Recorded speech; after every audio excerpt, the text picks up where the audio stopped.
Alright, you guys, welcome back to round 3 of our Revelations videos, or it would be round 2 if you're not over the age of 18 for some reason. And, as is practice here on our little channel here, we have been having graphical issues, but I'm sure this upload will come out just fine. We do like to say a little prayer at the beginning of our Revelations videos, so are you guys ready? In the name of the Father, and of the Son, and of the Holy Spirit. Amen. Okay, so I just had to check myself out real quick. Looks like the recording is coming through good. We have good mic and everything. All right, the purpose of this Revelations video is actually to talk about my mental health history, okay, which is a long story, okay. It actually starts from basically my birth, when they vaccinated me, and I had some selective service registration that I came across later on in my life. I have a list of all my vaccines here, and then I just want to give you guys a brief upfront synopsis. I am paranoid schizophrenic. I always have been. Even though I've never actually had hallucinations from schizophrenia. And so I'm a really complicated case, and I'm going to show you guys a lot of documentation here in just a second to basically back up what I'm talking about. Hang on, we have a color issue here on this recording. I'm going to pause this while I resolve my technical difficulties. Thank you.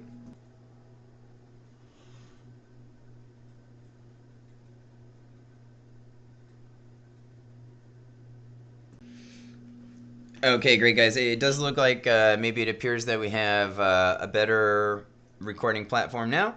Was able to resolve some color issues, some high definition resolution. So, you guys, you have been following me on this YouTube channel for over 10 years, ever since Heroes of Order and Chaos. I was the most popular YouTube channel for it at a time. We always had our close competitors between Gameloft, me. I wouldn't even call Rumbly Superset a HOC YouTuber, since he left for Vainglory and blew up on Vainglory and stuff. Really never had that many subs for Heroes of Order and Chaos. And then there's also AU'd47 Rust, who is the other legit YouTuber. And so at this point, actually, what I want to discuss is what you guys have been dealing with this whole time. These Revelations videos are supposed to give you deeper insight into who I am as a person, since I don't take the time to really tell you a lot about myself. Now, I want to just show you guys some of my medication here, just for, my birth name was Daniel Crum, unfortunately, is an awful name. And I did show you guys, perhaps, in some of my other upload videos,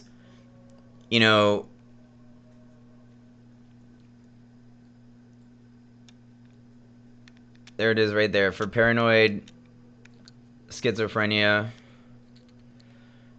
And this is perfectly legal, and I don't care if you guys show up at my address. I really don't. I do broadcast my address on the internet all the time. I have no problem with any of this. It's all legal documentation. It's all public knowledge anyways. And then I also have, and I'm not going to show you the labels for these, but this is this is mood stabilizer, obviously hydroxyzine pamoate. Actually, this they prescribed it for me for anti-anxiety, because I was having after my surgeries, when I had that incident I told you guys about that blew up on YouTube. I went through a whole bunch of emotional distress, as you may be able to imagine, and they, instead of giving me like Xanax or something to calm me down, they gave me this crappy basically Benadryl, which did nothing for my emotional distress. So the whole mental health system sucks, you guys. You can be literally falling apart, feeling like you're in hell, and all your whole body is on fire, and you're just infinitely suffering, and they're like, we'll give you some Benadryl. You know what I mean? And that's been this whole story of my life. I know exactly what drugs I need. I'm like, yo, chill me out. I need some heroin or hydrocodone, or I need some Xanax straight up. You guys need to give me the highest dose of Xanax. I just, went through this horrible instance where I cut my whole package off. And I'm so stressed out that I can feel it exhuming out of all my cells in my body, all 3 trillion of them. And, this is some Fight Club stuff, yo. I mean, I'm telling you right now, I know exactly the drugs I need, and they refuse to give it to you, right? Because you're a mental health case. They're like, well, he has drug addiction history, and, even though he feels like crap all the time, we can't really help him, right? It doesn't make sense to me. Even when you're begging for help, okay, so I'm moving on from that. I just want to show you guys the rest of my labels here, and then we're going to move on to some documentation. I do have maybe 10 minutes I want to take up of your time here, but I always am off a little bit. Look, this is just this is lorazepam. This is basically a super horrible version of Xanax that never did anything for me. Look, I can take all of them, and it does nothing to me. It does not ease my anxiety at all, which I don't have anxiety problems anymore. I'm totally healed of that, and I will go into that here, hopefully during this vlog. My mental health situation is great. Here's another paranoid schizophrenia medication. Hopefully that label comes in. I don't even know. How does this work? This is that psychiatrist that got fired for lying to me, I think. At least that's what I say. Whatever. And then it's funny how you can just send a message to somebody and get them fired, right? It just matters if they're an oath taker and they lie to you. But, okay, and then, now, I am going to actually pause the video while I grapple with some documentation to be able to just assert some more history here to bring you guys up to speed with what I've been dealing with my whole life, okay? Okay, guys, first of all, we're going to start off by actually just showing you guys my degrees here, okay? This is my high school diploma, Austin, Texas, as you may know I'm from. I do tag my location on YouTube all the time. Here's an actual, excuse me while I, this is going to be a long vlog, I have a feeling. Very long Revelations video. I'm actually thinking this might take a little while, guys. So strap in, grab your popcorn, because I can't even open this diploma right now. I never have before. All right, here we go. You ready? Lake Travis High School. And then... oh, it says valedictorian right there. I'm just kidding, guys. I'm kidding. All right, so that's me. And then here's my first college degree from San Antonio, Alamo Colleges, San Antonio College, San Antonio, Texas. Here's the diploma. And has my name on it, but that was a liberal arts AA degree that I graduated, you know, with an okay GPA. And then this is my bachelor's degree from Texas State University, over here in San Marcos, Texas. Does not currently have my diploma in it, but, you know, that's in the hands of somebody else at this time for some reason, and they won't give it to me. I don't understand people. But, you know, it was really hard for me to get all three of these things, each in their own, especially with my mental health struggles. And so I just wanted to show you guys that at first, to show you what I've accomplished during my mental health struggles. You know, the YouTube channel is a great gift too, right, guys? We all have fun on Hawk My Fight Guru. I know I entertain you guys, and I see those comments when you guys do finally comment, right? And so, I do want to say that when I finally graduated from Texas State, I got 21 A's and 4 B's to my memory. Graduated with a 3.84 GPA or something like that. Summa cum laude from Texas State. And the reason I graduated summa cum laude, check this out, is from the Iron Man 1 movie. In the scene where they're introducing Robert Downey Jr. as Iron Man, they say, graduated summa cum laude from MIT University in 1993 or whatever, in Iron Man 1.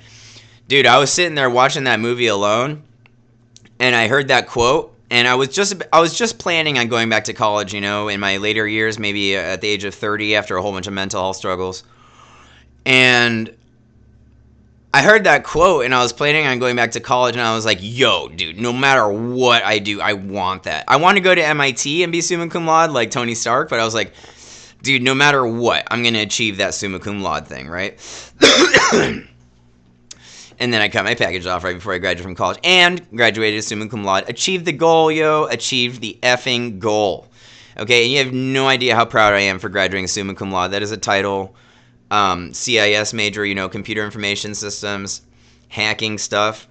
To graduate in summa cum laude in that, I was so happy I met the requirements. You guys have no idea. Like, I'll celebrate right now. I'll jump up and down. Woo! Like, still celebrating that, right? And I love all my degrees, okay? So let's actually pause this video for a second, and we're going to just actually bring up some more documentation, a little bit about my mental health history. I love Miley Cyrus.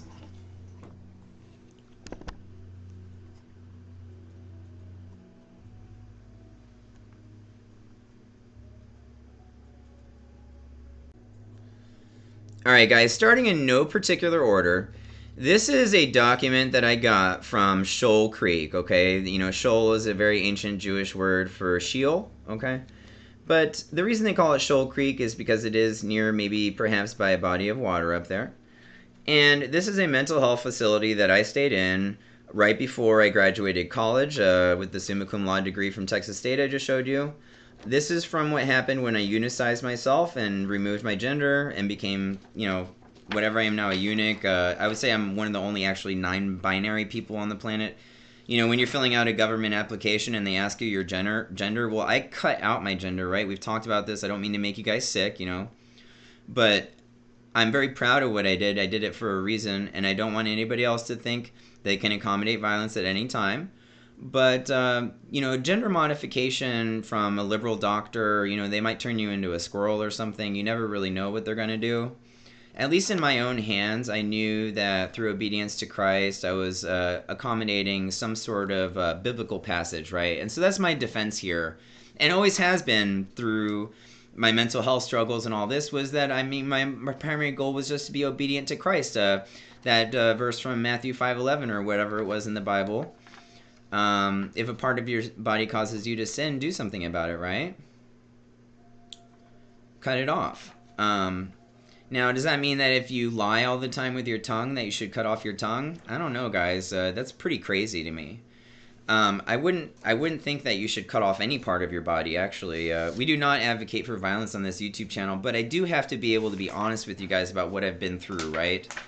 I am a warrior for love, and then if any flesh or spirit stands in the way of love, I will cut it down, even if it's my own flesh, right? Even if it's my own spirit that works against the power of love, I will make sure that I annihilate it, right?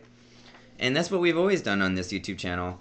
Now, here's from Seton, Del Seton, where I was taken to the hospital for my 73-day stay between medical facilities.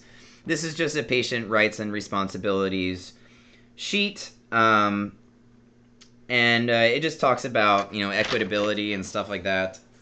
I'm actually, let me just proceed here. This does go on forever. You know, what they do is they admit you to the facility, and then they get you to sign yourself in against your own knowledge because you're in a state of psychosis at the time. And then they do all these surgeries on you against your will, and they take away your rights, and it's just an awful system. Even though they know you're perfectly sane and you just went through the most traumatic experience of your life, they'll still whip out the DSM and try to diagnose you with, you know, your private parts just removed. Like, it doesn't make any sense, right? The proper time to diagnose somebody is after they've recovered from trauma and their mental state has calmed down. Every doctor knows that, you know, like say you get your leg blasted off in a war, right? And then your best buddy right next to you, he gets his head blown off by a shotgun, right? You know, some Russian soldier takes off your buddy's head, boom! That's so traumatizing that if you try to whip out the DSM right after, you guys know what the DSM, right? That's the manual that doctors use to diagnose schizophrenia, bipolar disorder, and everything else, which I have schizoaffective disorder, which is a combination of bipolar and schizophrenia, paranoid schizophrenia, and other multiple personality stuff that I have. But when they diagnose you with the DSM, the current mental health system does it during your trauma so that they can try and give you an adverse diagnosis. See, this is wrong, and this is the kind of stuff that I want to talk about. You know, these liberal doctors that want to turn you into a squirrel or whatever, or change your gender into a fairy, is kind of unacceptable because they actually diagnose you during your trauma, okay, which is unacceptable, okay? Like, you're laying on the battlefield with your leg blown off and your best buddy's head blown off next to you, and they're like, oh, let's diagnose you right now. Do you have PTSD? Like, what are you talking about? Ah! Like, seriously, okay? That's what it's like. And then here's some documentation from Shoal Creek on a discharge plan. They give you, guys, I mean, look at this, okay? I mean, I have hundreds of documents right here, and I'm not going to show you all of them. Just the discharge plan alone was like 50 pages. And you're insane at the time, right? Like, you're during psychosis, you just went through the most traumatic thing possible. This is just one of my mental health experience, guys. I've been locked up a million times. But my most recent one, graduating from Texas State, where I unicized myself, you know, I'm very open about this on my YouTube channel. I'm a eunuch, you know. I am non-binary. I have really no gender anymore. I still have an ass, but I don't put anything in it, right? Besides drugs. I'm just kidding, guys. All right, so, oh my gosh. So we're still recording. Okay. And so this is a 15-minute video. Okay. I have a feeling this is going to take a little while, but, revelations are good. It's supposed to put you guys in a good mood and, to cleanse you in Jesus' name, to get everybody over themselves. We don't want any ego here. We don't want anybody thinking they're better than Fit. We don't want Fit thinking that they're better than anybody else, right? We all worship and adore Miley Cyrus here, as we have since 2012, right? And she is beauty itself, right, guys? If you know anything about Miley, you know that she is... Guys, I'm just going to show you a few more documents, all right? This is about psychotherapy and all the stuff I've been to, the types of treatment. They had group therapy. They had, social workers there that were really nice to me. This one blonde girl that really helped me through some of my premarital sex dispositions that really affected my previous life. Here's something about self-compassion. Now, this is awful, you guys. Look at this, all this documentation. So you just go through the most horrible experience in your life, and then nobody talks to you. They lock you up in a cold room. You're suffering, and you're shivering in the cold room in the middle of the night. Oh my gosh, I have a grapefruit-sized swollen piece of skin that's all death and decay from surgery reattachment, and they're making me ambulate around the room with just flesh hanging off of me, and I'm basically dying. And... then they walk in there, they don't even talk to you, and they just give you these pieces of paper about having self-compassion. You're like, what do you even mean? Do you think I'm a Buddhist monk or something? Like, what do you mean self-compassion? Yeah, I feel bad for myself. Holy cow, this is the worst thing I've ever been through, and nobody cares about me. I want you to know that the only person that was super nice to me during that whole stay at Shoal Creek after my eunicization, my lord, was this one 6'3" black woman who looked like she belonged in the WNBA, and she was epic, dude. I want to cry right now. I seriously do. I'm not going to cry during all my Revelations videos, but during the darkest soul of my night, during the darkest night of my soul, African-American nurse, I am going to cry, dude. It was one of the hardest times in my life. And nobody would talk to me. The doctors were whipping out the DSM during my psychosis and trauma. Nothing really made any sense to me. I mean, to lose your manhood, it reorients your brain. Every doctor knows that, actually. Elon Musk knows that better than anybody. A massive amount of your brain calculation goes into basically having sex. Because that's what we're supposed to do, is to be fruitful and multiply, right? That's what the Lord commanded us in the Bible, the Catholic Bible, did he not?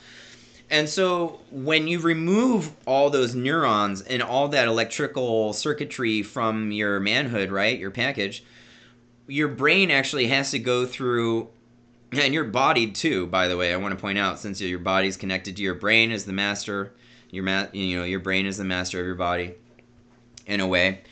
And when you carve that out, your body goes through a whole physiological process where it reorients itself, and you lose everything. You lose your identity, you lose your ego, you lose your ideas. You're not even yourself anymore. You have to rebuild yourself from rubble.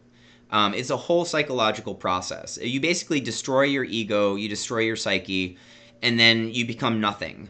And then, like, your mind is still a man, and in your heart you feel like you're a man most of the time, but your mind is still a man, and when I look down on my body, it's not, right? It's very, very pure. It's very simple. It's very devoid of any sexual activity, very, very clear-cut, very pure. There's nothing wrong with my body. In fact, I'm very happy with it. The struggles that I went through was awful. So now, here's some disability rights. Now, I am a disabled person, you understand? I'm actually officially disabled. Since they diagnosed me on the DSM as schizoaffective, I have an official government disability form. And I've never actualized it, I applied for disability with a fake application, and I filled in all this nonsense information knowing they would deny me just to waste my ex-bio's dad a whole bunch of time. But, and it wasted so much of his life. I think he spent like 8 months studying and researching all this stuff I wrote down on the application to make sure it went through. And it was just hilarious, dude, because I knew it wasn't going to go through. I know I'm not disabled, okay? It's completely ridiculous. I'm one of the smartest people I know. I don't think I'm better than anybody else, but I know my IQ is not 1, right?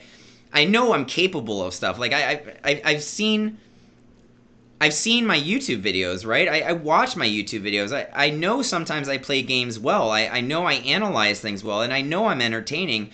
I know I'm not some, just stupid piece of nothingness that can't entertain people, that can't speak the truth. I know I'm better than that. I don't know how disabled I am. I mean, I'm physically capable more than most people I know. I'm super fit. I'm walking around 165 right now after this incident where I was 270. You guys can tell I'm 166 right now, can't you? Can't you? Just look at my face. Totally different. I have recovered completely mentally and physically. I do not feel disabled. I never will. Now, they did put me through coordinated assessments. They had 7 doctors sitting in front of me arguing with me about spirituality. Do you understand? I would sit there and I would tell them about St. Michael and my Catholic faith and Jesus and how they saved me, and then they would just write more reports on how crazy I was.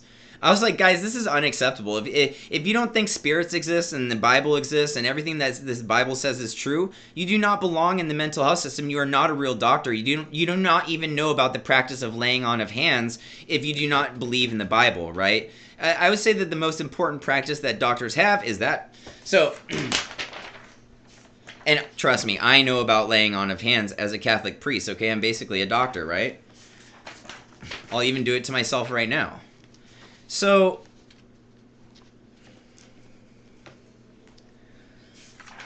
I want you guys to know, I consider myself holy, I consider myself a servant of Christ, and I don't care what anybody else thinks, I think of all my YouTube subscribers as holy, as servants of Christ.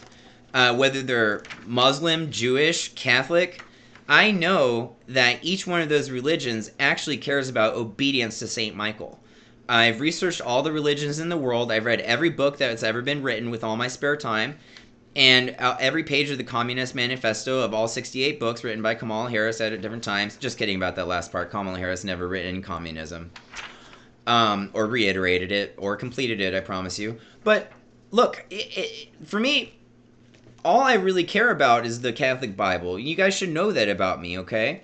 And so when I get evaluated by doctors and police officers and all the law enforcement I've talked to, FBI agents during my initial stay in college at Texas A&M, look, I always talk about spirits. I always talk about the devil, Satan, St. Michael, Jesus, the Virgin Mary, my mother, all that good stuff. Look, chemical dependency sheets, because they know that I'm a drug addict. Look, guys, I am going to come out with a separate vlog about my drug addiction, okay? This is some Steve-O shit, okay? If you think Steve-O's been through a lot, wait till you hear what I've done with drugs, okay? If you think Steve-O snorting blood cocaine off of his drug dealer's table is totally insane, wait till you hear some of the stuff I've done, okay? I'll just give you a little taste. Just imagine shoving 30 lithium bipolar disorder pills up your own ass and then getting so sick from it and letting it all digest in your butt that you throw up lithium out of your esophagus into the toilet, and then it smells like pure lithium and throw up in that bathroom for 3 to 6 years afterwards. I went through that. Now, that's some disgusting stuff, but I've done different things like that over 1,000 times. I mean, I have 1,000 stories of my drug addiction. Nobody has ever been more drug addicted than me, I promise you.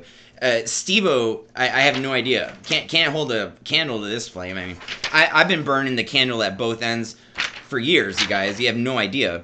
And somehow I've never done drugs, right? So, they signed me up for all these programs against my will. NAMI, Bridges to Hope. Yeah. Such hope coming from Sheol, right? Now, then they signed me up for my Bill of Rights, which they took away, okay? So you have no rights. Didn't even sign it, by the way. You have no rights.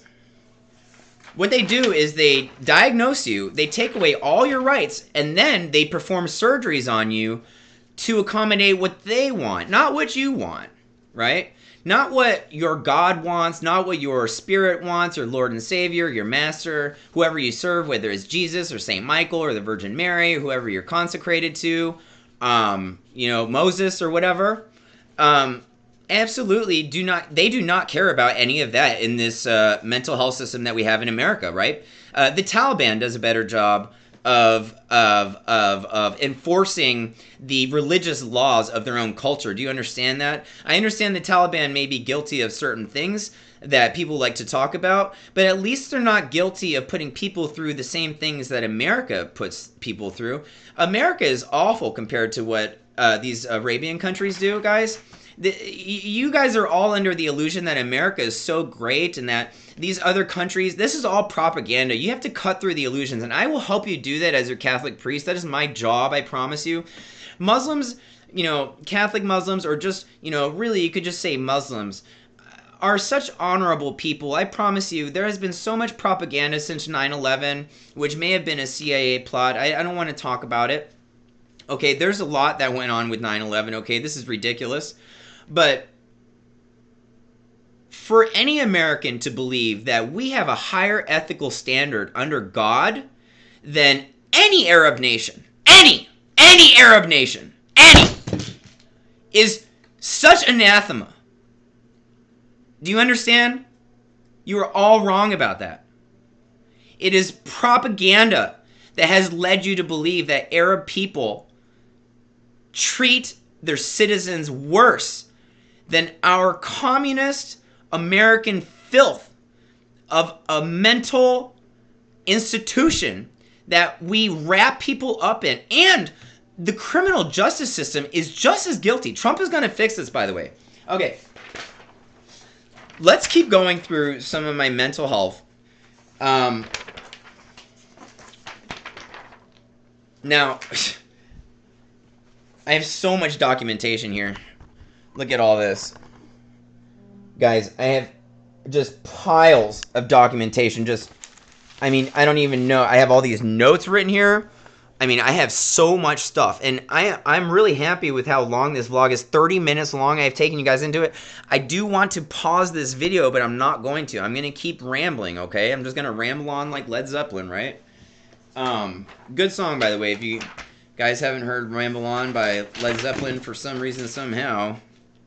Okay, here's my discharge from Del Seaton. Okay, so right after the incident that happened in San Marcos, they transported me via ambulance super fast, like going 90 miles an hour all the way up I-35 to downtown Austin to Del Seaton from San Marcos where the incident occurred when I unicized myself. And then spent 73 days going back and forth between facilities. Here's some more information down at the bottom. Physician seen, some names, no allergies. Here, look at this discharge diagnosis. Laceration of penis. Laceration of scrotum and testes. What does this say? Laceration of scrotum again. And then injury of penile urethra. Injury of penile urethra? Dude, I cut my urethra off. Are you guys crazy? And then...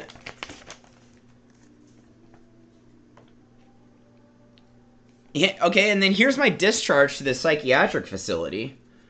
Okay, here's some of my stats for you guys, my heart stuff, some of my oral temperatures. It actually all looks perfectly right, doesn't it? Maybe the systolic looks a little high. Actually, the blood pressure is okay. Right? And then... now they discharged me to an inpatient psychiatry facility. Guys, I have 3 of these documents, by the way, because they kept putting me back and forth between the hospital and the psychiatric units, with all these injuries. I just want to throw up right now. It was so horrible. And then suicide precautions. Even though I was never suicidal. No discharge hygiene. They did not care about my hygiene. They did not care about my flesh at all, right? No discharge devices documented, even though I had my laptop, my phones, everything, right? No discharge instructions. They didn't care about what happened to me as long as I was with law enforcement and got to the facility, right? And that's what happened. They transported me with a cop. Even though he said I wasn't under arrest. I was like, guys, what is going on, okay? Okay, here's my medications.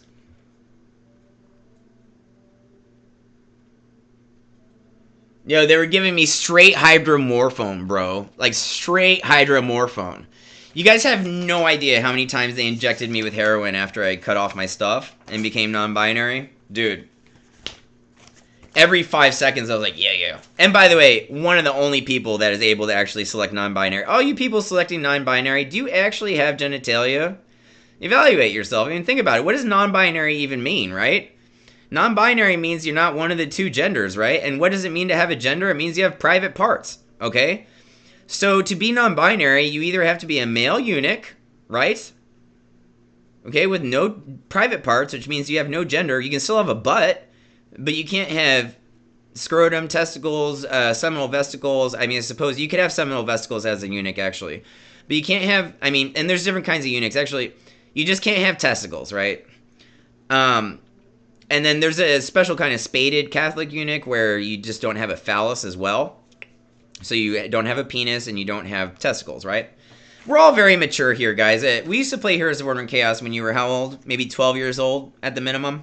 So since it's been 10 years, most of you are 24 now, and you're able to handle these revelations. I want you to get to know me before we go back into Herodon, okay?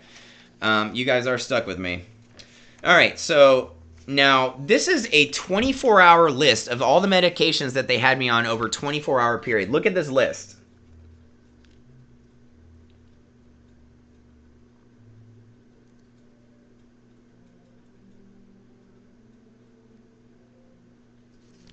Isn't that an epic list of 24-hour medications? I mean, they had Dilaudid on there twice for some reason. You know what I mean?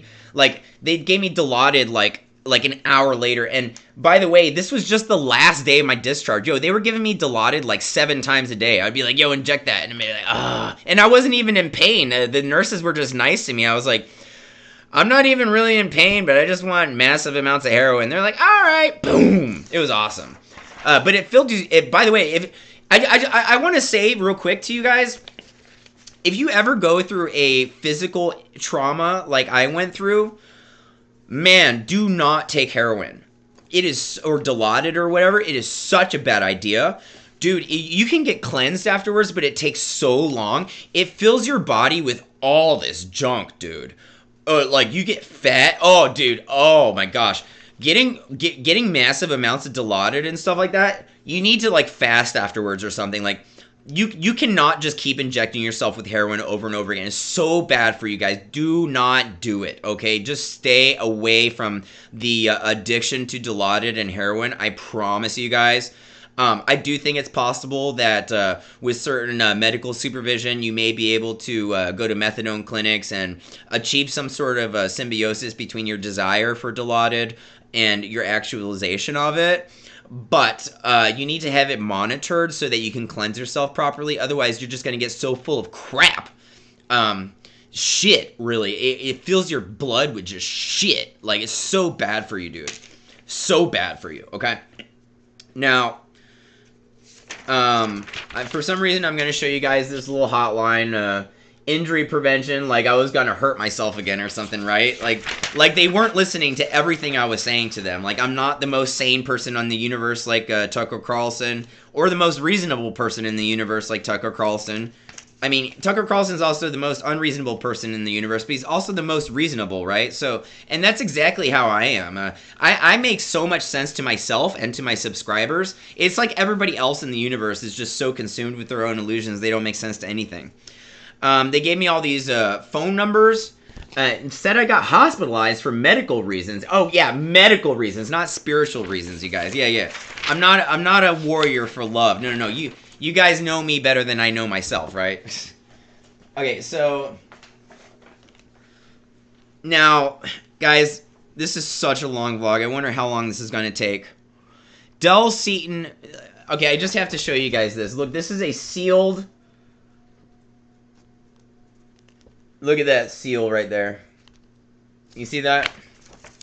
Alright. Notice of hearing on petition for order to administer psychoactive medication.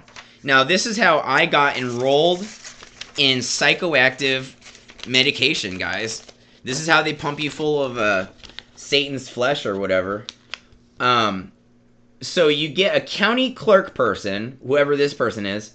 You know, mandated by the 5-0, okay, because they're so upset at you for not letting them pick up the remains of your private parts that you cut off on purpose with a multi-year, decade-long plan. And then so what they do is they take the cops and then they force some county clerk to write off your rights and enroll you in the mental health institution. Now, we're going to just talk about this for a little bit. Here's the stamp. Here's all this documentation. State of Texas for the best interest of my horrible initials. The family line that I cut myself off from on purpose, by the way, if they even used their little doctor brains. They could have just gone through all my archives of my plans and my manifestos that I wrote about me cutting off my genitalia. All the handwritten notes, all the decades-long process. And they had access to all of that, by the way, because the 5-0 goes in and they take all that when a serious incident like this happens. You know, when they find somebody unicizes themselves, that's big news, dude. That doesn't happen every day. And so they do a whole investigation and they get all the documentation and then they try to make you feel like that's actually not the case. Oh, yeah, we would never, in the government's name, we would never find out more about this strange situation. Come on, guys. That's so stupid. So, and then they put in that I request prayer. Oh, so now we're going to pump him full of antipsychotics, basically Satan's flesh or the devil's flesh or whatever you want to call it. And then they say that you're requesting prayer. Oh, I just want other people to pray for me. Dude, fuck other people praying for me. I pray for myself and for other people. I don't need other people to pray for me. Okay, and then here's the whole list of antipsychotics they had me on, right? Are you guys getting this? All this stuff went in my body, did it not? Unbelievable. Do you guys even see what I've been through? And so, I have too much documentation here, and I don't know if I have enough space on my hard drive for this. Actually, let me do a quick space check on my computer so I know it doesn't crash while I'm recording. Let's just look at how much space I have on C. I would share my screen with you, but I'm not playing video games right now or anything. Okay, I have 100 gigs left on my C drive, so I can actually do a long recording here. I guess Revelations 3 is going to be a very long video, like I pointed out earlier. Okay, and then here's all the rest of the drugs that they had me on the second page. I'm not even gonna stay. You guys seeing all this craziness that they wanted to put me on? And then diagnose me schizophrenic? Freaking crazy, dude. Look at this. Okay, hang on. I'm not supposed to show you this one. Okay, I'm supposed to show you this one.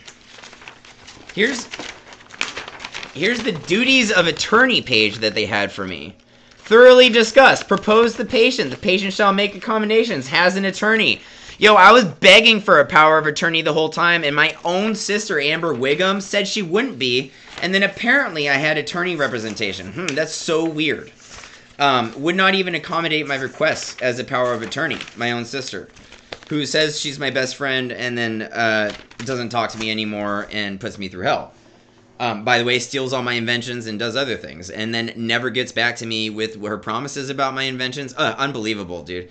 I'm not into defamation. I just like to stick to the truth. But if you give a patent lawyer 7 inventions and then they say they're going to get back to you each weekend for like 4 months in a row and then they never do, that's theft, right? You cannot give a patent lawyer like 7 inventions and then they just pretend like they don't exist, dude. Obviously something's going on there, right? Okay. Especially if they're telling you every week that they're going to get back to you with results. Like, what's happening? Okay, I've been through so much, you guys, but I'm trying just to stick to the mental health. Guys, this is another hearing they had for me. This is unbelievable, you guys. I mean, this goes on for so long. You guys have no idea what I've been through, right? But now you do. And so, we're exposing all these communists, dude. And then here's the constable that was apparently nice to me that took me over to whatever. Oh, there's his badge number, my bad. Or my badge. Definitely not my badge, that's for sure. I know my badge number, unlike him. All right, and then application for court-ordered temporary mental health services. So I got a court-ordered temporary mental health service. I wonder who accommodated that, by the way. So crazy to me. Now,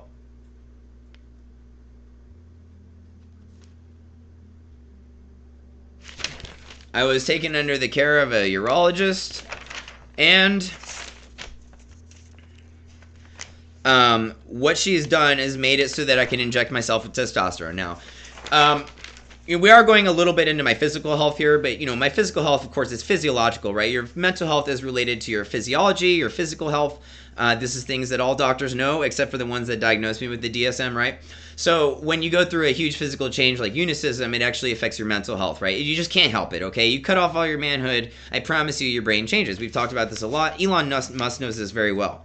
So here's another application for court-ordered stuff. And then...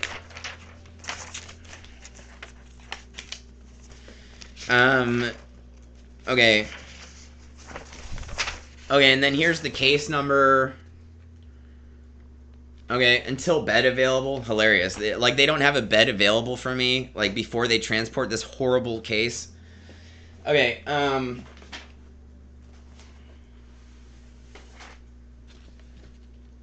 Alright, here's another one.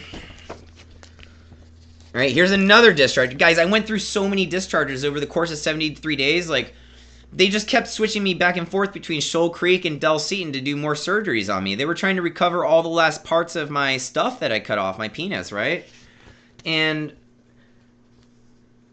then here, smoking status. 10 or more cigarettes a day, even though I'm in the hospital for 73 days. What are they even trying to do to my insurance, right?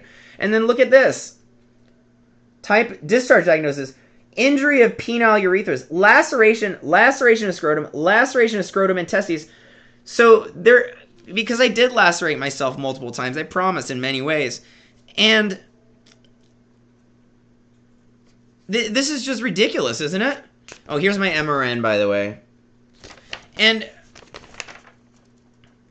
they put me in isolation. You understand?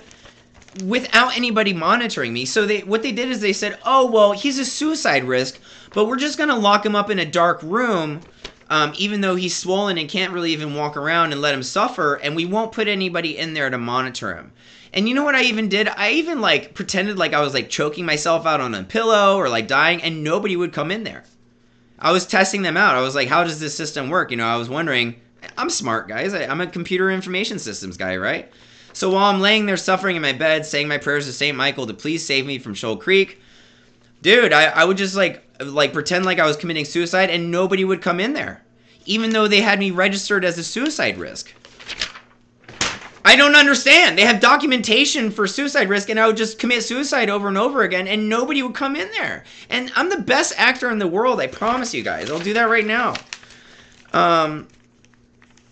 Guys, so, now that we've talked about now that we've talked about a lot of my mental health stuff, this is just from one instance I've been through, okay? You guys understand, I've been locked up for mental health at least 3 times, okay? At least 3 times, probably more than 1 million. And it's all been because of my ex-bio. You understand that the ex-biological father that I have, his name is Robert Clayton Crum. All he's really done with his life is tried to document my mental health. Now, this is how it works, okay? His wife is Catholic, and that's my mom, of course. And then he's non-denominational with 66 books in his Bible, right? So, from the very beginning, when I was born, and we're circling back now, my mom would raise us all Catholic. So, any Catholics out there, Jews, Muslims, whoever you are, do you remember when you were a child and your mom used to take you to the mosque? Do you remember when you were a child and you used to go to the temple with your parents? Because I remember when I was a child and I used to go to Catholic church with my mother. It was a beautiful experience, really. In fact, my mom laying out the Catholic faith for me as a child probably has to be one of the biggest gifts I've ever received in my life. I want you all to know that. I believe that, and I will die for that. I'll die for even defending my own Savior, St. Michael. But in honor of the Virgin Mary and in defense of the Catholic faith, I I protect the Catholic faith, okay? I even cleanse it. I don't care about pedophiles at all. Look, we got pedophile Freemason invasions in the Catholic Church. They're coming to an end, dude. They're getting rooted out by Trump. I promise you. Every pedophile in the Catholic Church with little pictures of babies everywhere, dude, we're coming for you, okay? If you have pictures of babies on your desk, we know you're a pedophile. So, who wants to look at pictures of babies, by the way? I don't care if it's Jesus or the Virgin Mother or what. Like, what kind of adult man wants to stare at a picture of a baby with spit coming out of its mouth all day? Tell me. Tell me. I don't. And I'm a man. And I know all men are exactly like me. I don't even care if the baby's related to you. We don't want to see a picture of that. Dude, flesh is for fucking and fighting, okay? And you fight so that you can fuck some more. Do you guys understand? We are warriors in this clan. BS Guild, all of you in my subscribership, you're all in BS. You understand? This is Fight Club, yo. We fight with our flesh so that we can fuck some more. I tell you what, we are meant to be fruitful and multiply on this earth, okay? We're not supposed to be wrapped up in the criminal justice system. Stay away from sin. Do not commit adultery. Do not have premarital sex. And do not lie, okay? Even though with the Spirit of the Lord, it's really not under your control what comes out of your mouth, right? I promise you that. So, just hold yourself accountable to Jesus and confess your sins, okay? Now, this is just a quick look. I just want to show you guys real quick how much bacitracin they used on me. This bacitracin was really one of my saving graces, filled with vitamin E through every step of the way. There's some more Dilaudid. I mean, guys, the Dilaudid does go on forever. Here's some more vital statistics. I don't know how much you guys care. I mean, guys, oh my gosh, here's some more just like documentation. This is filthy, you guys. None of this helps you, right? None of this helps you. They know exactly what you're going through. You just cut off your private parts. They don't need to do any tests on you. All they need to do is bandage it up, cauterize it with a hot iron or whatever, and move on. Yeah, like, you're a man now. You cut off your own package. You're officially a man, right? What else could be more manly than carving off your own package with a dagger, right? Now, I'm not indicating that to be a man you have to do that. In fact, it is more manly to walk around with a package, is it not? But I'm just saying that the act of doing that yourself is quite manly, is it not? Can we all agree? Yes, we do not propagate violence on this YouTube channel. Not against yourself, not against other people. There's nothing I can say to be adverse to that. But I just want to indicate to you that it is kind of manly to take control over your own flesh and prevent yourself from sinning, in a way. So we don't advocate for that, though. No, we do not. Jesus does in the Bible, but that's his job, not mine. I'm a YouTuber, right? Now, I mean, they did so much to me, dude. Nasal swabs. Like, why are they even going in my nose? For COVID? Oh, I was negative for COVID. And then they did a COVID test, and then what? They didn't even put the result of the COVID test. And then they did HIV, and they didn't even put the result of HIV. How does that make sense to anybody? How is it that I'm more thorough with my documentation than they are? It doesn't make sense. Where are the results from that? Here you go. Here's some more stuff. White blood cell count. Unbelievable. Okay? Let's get that calcium level in there. There you go. Okay. The differential. Here's another page of statistics, guys. I mean, this just goes on forever. I'm telling you guys all about my body. I mean, I'm revealing to you guys so much. But it's perfectly fine with me. This is all my private information, and I'm allowed to share with you whatever I've been through, am I not? I mean, I paid for it with my time, my money, with my body, with my suffering. I mean, what else could be more within my rights than to share with you my own body, right? I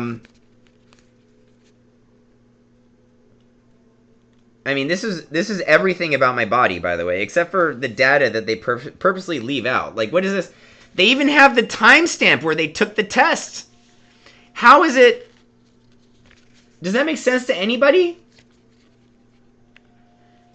This is a conspiracy of the highest order, y'all. They want to take liberal doctors and have them turn you into squirrels so that they can then raid the house afterwards and shoot the squirrel. Okay. Okay, guys, here's another thing. This is hilarious. Look at this. In cold rooms, look at this. Discharge information. Oh, we're discharging you, but continue daily dressing changes with soap and water to scrotum and penis once daily, even though I don't have a penis. Pat dry and apply a layer of zero form to areas of desquamation on penis and scrotum, followed by ABD jockstrap. After 1 week, can stop zero form and just apply jockstrap. If issue with jockstrap at Shoal Creek, then can switch to brief underwear. FU in urology clinic in 4 weeks. Hilarious. Suicide prevention. Yeah, what is up with these people? Suicide prevention? Dude, they write suicide prevention everywhere just to document it so that we can't sue them. This is so disgusting, you guys. Now, all they have to do is write down that they watch out for suicide, and then they're legally disclaimed, I guess. So stupid. They do not know anything about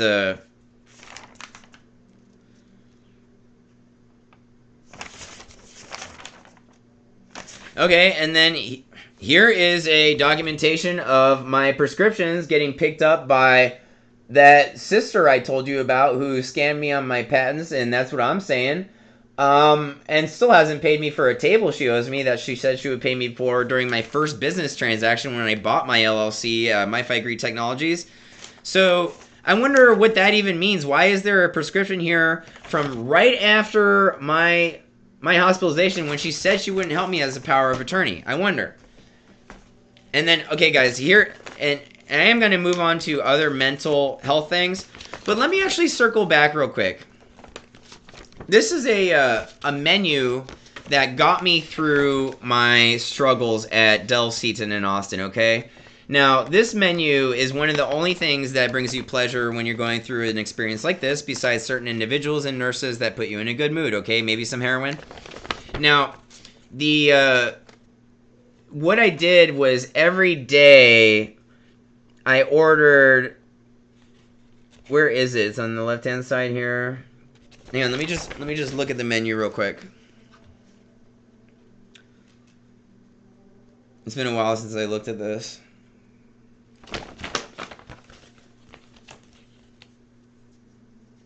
I don't see the burgers on here that I eat every day.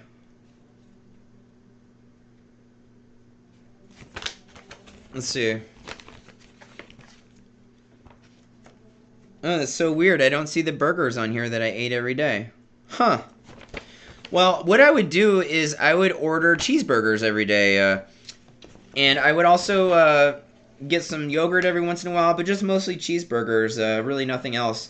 And they were so good. I think I ate maybe 70 cheeseburgers while I was just laying there in the hospital bed.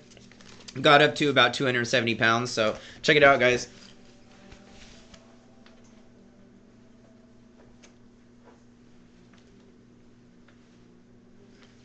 Look how skinny I am now.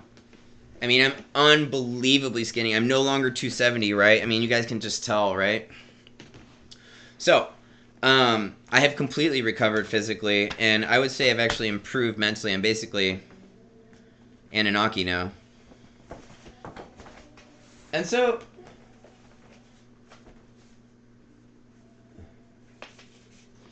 here's just some random documentation.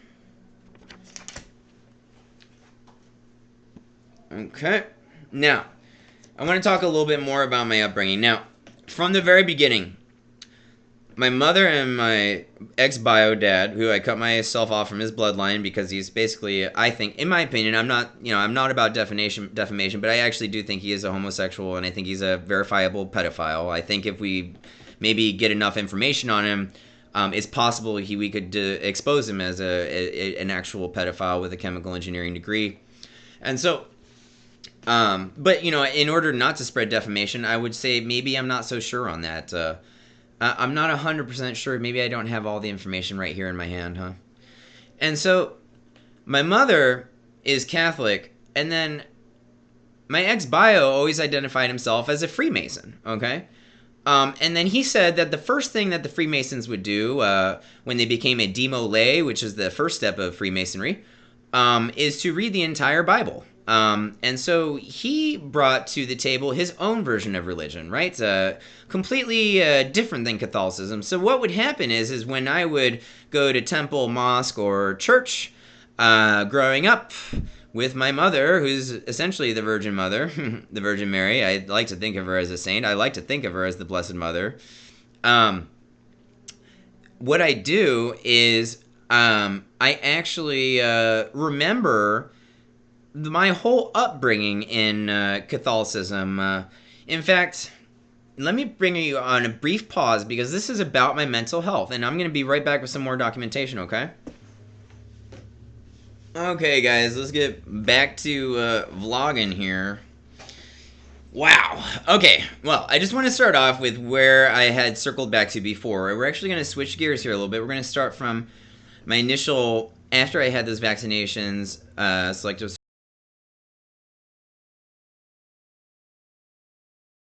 health journey, unfortunately. My dad, when I was like 5 years old, decided I had ADD after buying me a Nintendo 64. And I was playing Super Smash Brothers all the time. Obviously, wasn't really listening to them. Still doing really well in school. And I will show you guys all my amazing reports. I mean, just amazing in school. It's almost like I'm a genius, but I'm not, you know. You have to have an IQ of 140 or something like that to be a genius. I actually know my IQ level. It is what they call above average. It's actually not special. If any of you think I'm super intelligent, I'm actually not. An example of an intelligent person would be like Ben Shapiro or even Trump.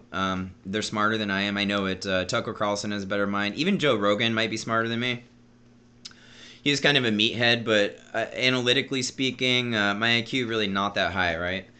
And I know that to be true because I have my IQ report right here. I'm not going to show you guys. It's like 117 or something. Which is pretty good, you know, or it was 106 or 109. I don't even remember. Yeah. Okay, so what I want to talk about is the fact that I was enrolled in the mental health institution basically from the age of 5 to 7, where this is what I remember. Being raised in a Catholic church, my mom would instill in me a huge spirit of love, dedication.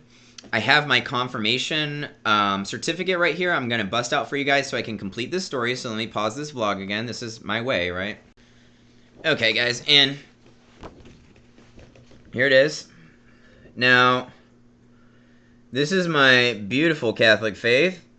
Gosh, I wish I could get this to focus here. Oh, there it is. Now, my confirmation saint is, since you get to choose one as a child, is, I believe at the age of 14, around when Mexicans have a quinceañera, is when Catholics do have their confirmation. You know, 14, 15, something like that. My confirmation saint, Saint Michael. Saint Michael is the most important individual to me in the universe, above Jesus, above the Virgin Mother, even. As a Catholic, isn't it kind of weird to say that? I don't know. I'm a follower of Saint Michael. Nothing else. I obey Jesus most of the time, but to me, Saint Michael is above everything. Maybe I'm wrong, you guys. Maybe I'll learn more in the future to make me feel like that's not the case. But if that does happen, then I might have to reject that, because I've believed in Saint Michael with my whole heart ever since I was an infant, right? I just cannot help it. I chose Saint Michael automatically for my confirmation saint. Now, I am going to make separate vlogs about my whole religious views, about my whole blah blah blahs, about everything I've been through, my physical fitness, my sports, my activities, my performance in school, my stuff, my this. This is actually just a vlog to get you guys on the same page as my mental health, right? Now, when I was a child, being born and raised, at the age of 5, I remember going to a psychiatrist for some reason. I mean, I even remember as being 5 years old, thinking, why would my parents try to treat my brain? I am so young, my brain isn't even developing yet. You know, I remember thinking that on the way to the psychiatry office. Okay, and then this is what happened. They brought me into a room. My dad drove me there for some reason, had convinced my mom I needed it. And then had always raised me where my mom would instill with me the Catholic faith, and then as soon as she disappeared, he would assume leadership over my faith and say, well, actually this Catholic stuff, he would say it in other words, and sometimes he actually used these words. This Catholic stuff is basically nonsense, you know. As long as you're just Christian, that's all that really matters, and you need to just listen to Jesus. Or he never said that, actually, listen to Jesus, but he would just say, basically this Catholic stuff is nonsense, right? And he would just cut down her faith and say that it was awful and all this. And so that actually ruined my brain. I don't know if you guys know what it's like, but if you have two parents that are raising you, you understand your mom is dedicating all of her time to raising you within a certain faith. Now, just imagine that for any faith. Let's just pretend for a while you have your mom raising you Catholic, and then you have your dad raising you pagan. Now, what on earth could that possibly do to your brain? Now, what if you spend, I don't know, 70 hours a week in the Catholic faith, and then for some reason you have 12 hours out of the week that take away from your Catholic faith, like on purpose?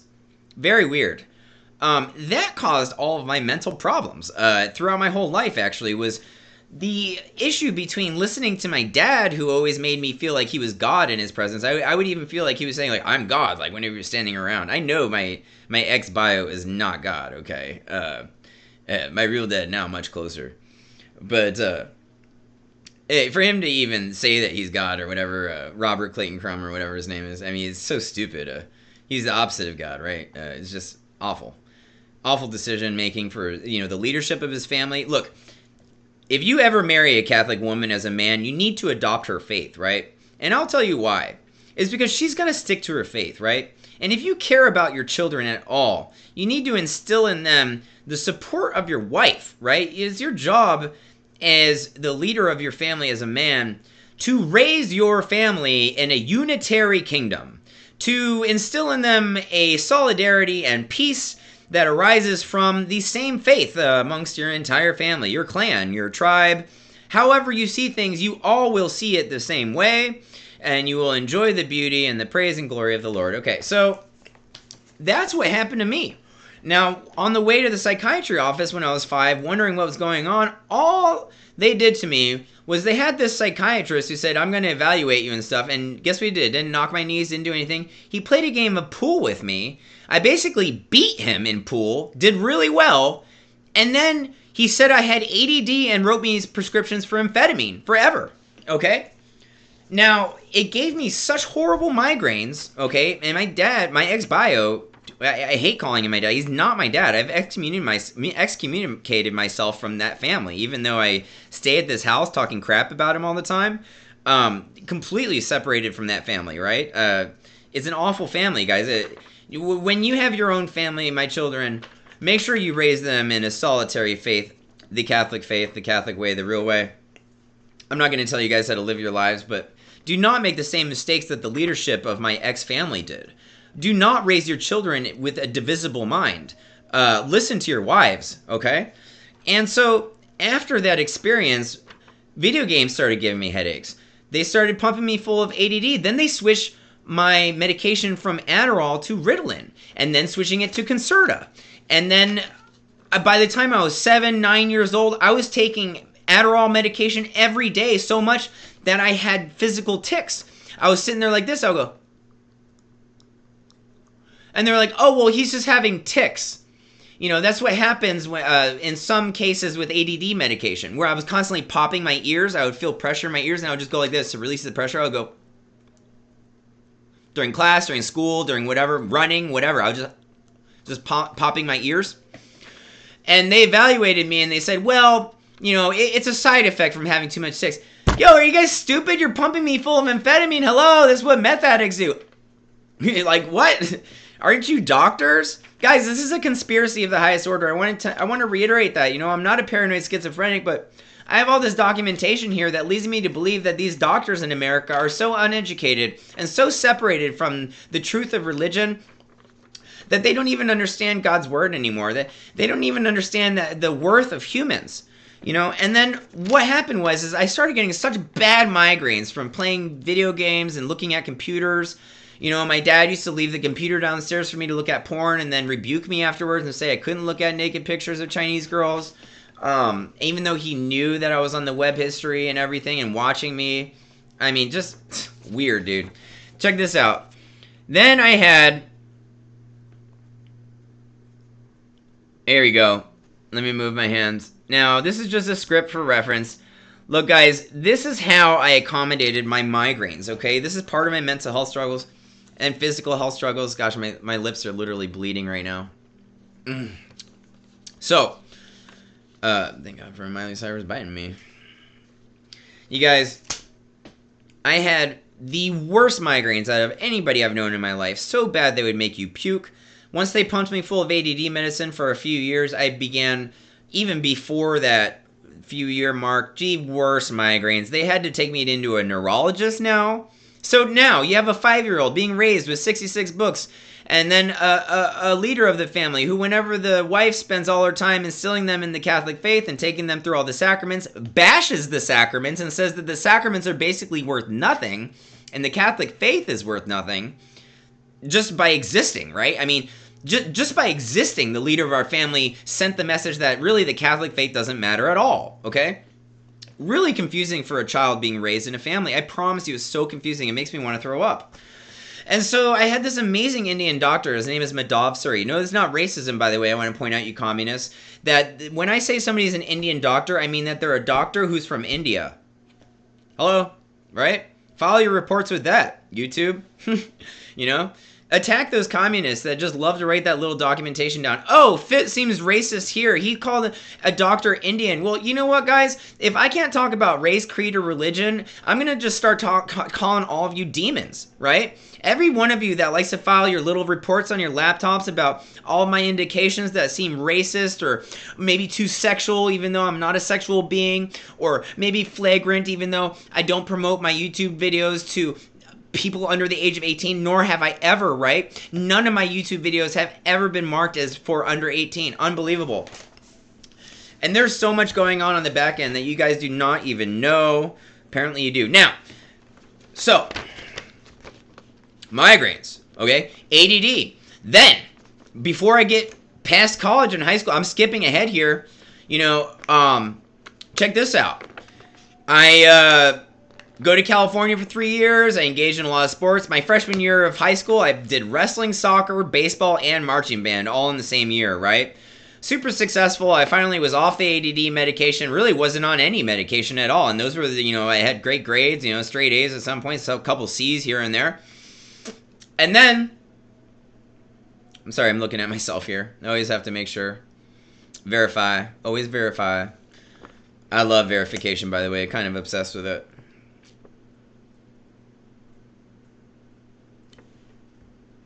Okay, so then I want to say that one of the worst things that ever happened to my mental health happened to me my senior year of high school, actually. Now, what my ex-bio did, you know, the guy who says he birthed me, is he offered to take me on an African safari out of nowhere. He said, well, you're a good son. I want you to go on an African safari with me. We'll shoot an elephant. We'll shoot a this. We'll shoot a that. You know, he always used to take me hunting. I mean, I have my, you know, I have my bear I shot right here. Let me show you guys my bear that I shot. Hang on. All right, guys, I'm sorry if some of you are offended, but I do like to keep my spirit animals with me that gave their souls to me, right? Very nice offering. This is actually a real bear. I will show you the...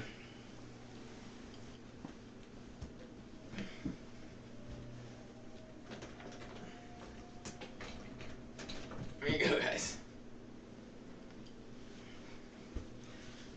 And just like I'm Jon Snow from Game of Thrones or whatever, right?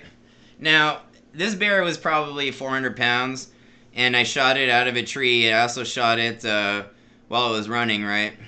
And, you know, I keep it with me always, okay? And so I grew up a hunter, right? You guys know that. Ihal Reina is basically Jesus, right? She's the guiding force of this YouTube channel, just like Miley Cyrus. And we fight for her love, don't we? You know, that's what it's all about, guys. That's what we care about here. And, look, when my dad, in my senior year, approached me and said, well, I have a special gift for you, alright? Said that, well, we're going to shoot giraffes, we're going to shoot elephants, we're going to shoot this and that. It's going to be the best thing you've ever done. We'll even maybe kill a Cape buffalo, the most dangerous animal in the world. Okay, fine. I got so excited. I don't think I've ever been more excited about anything in my life. my vision for Africa was like just unbelievable. Like black people around just dancing, maybe doing drugs or drinking alcohol. I mean, partying, shooting animals. I mean, you wouldn't even believe the visions going through my mind, right? And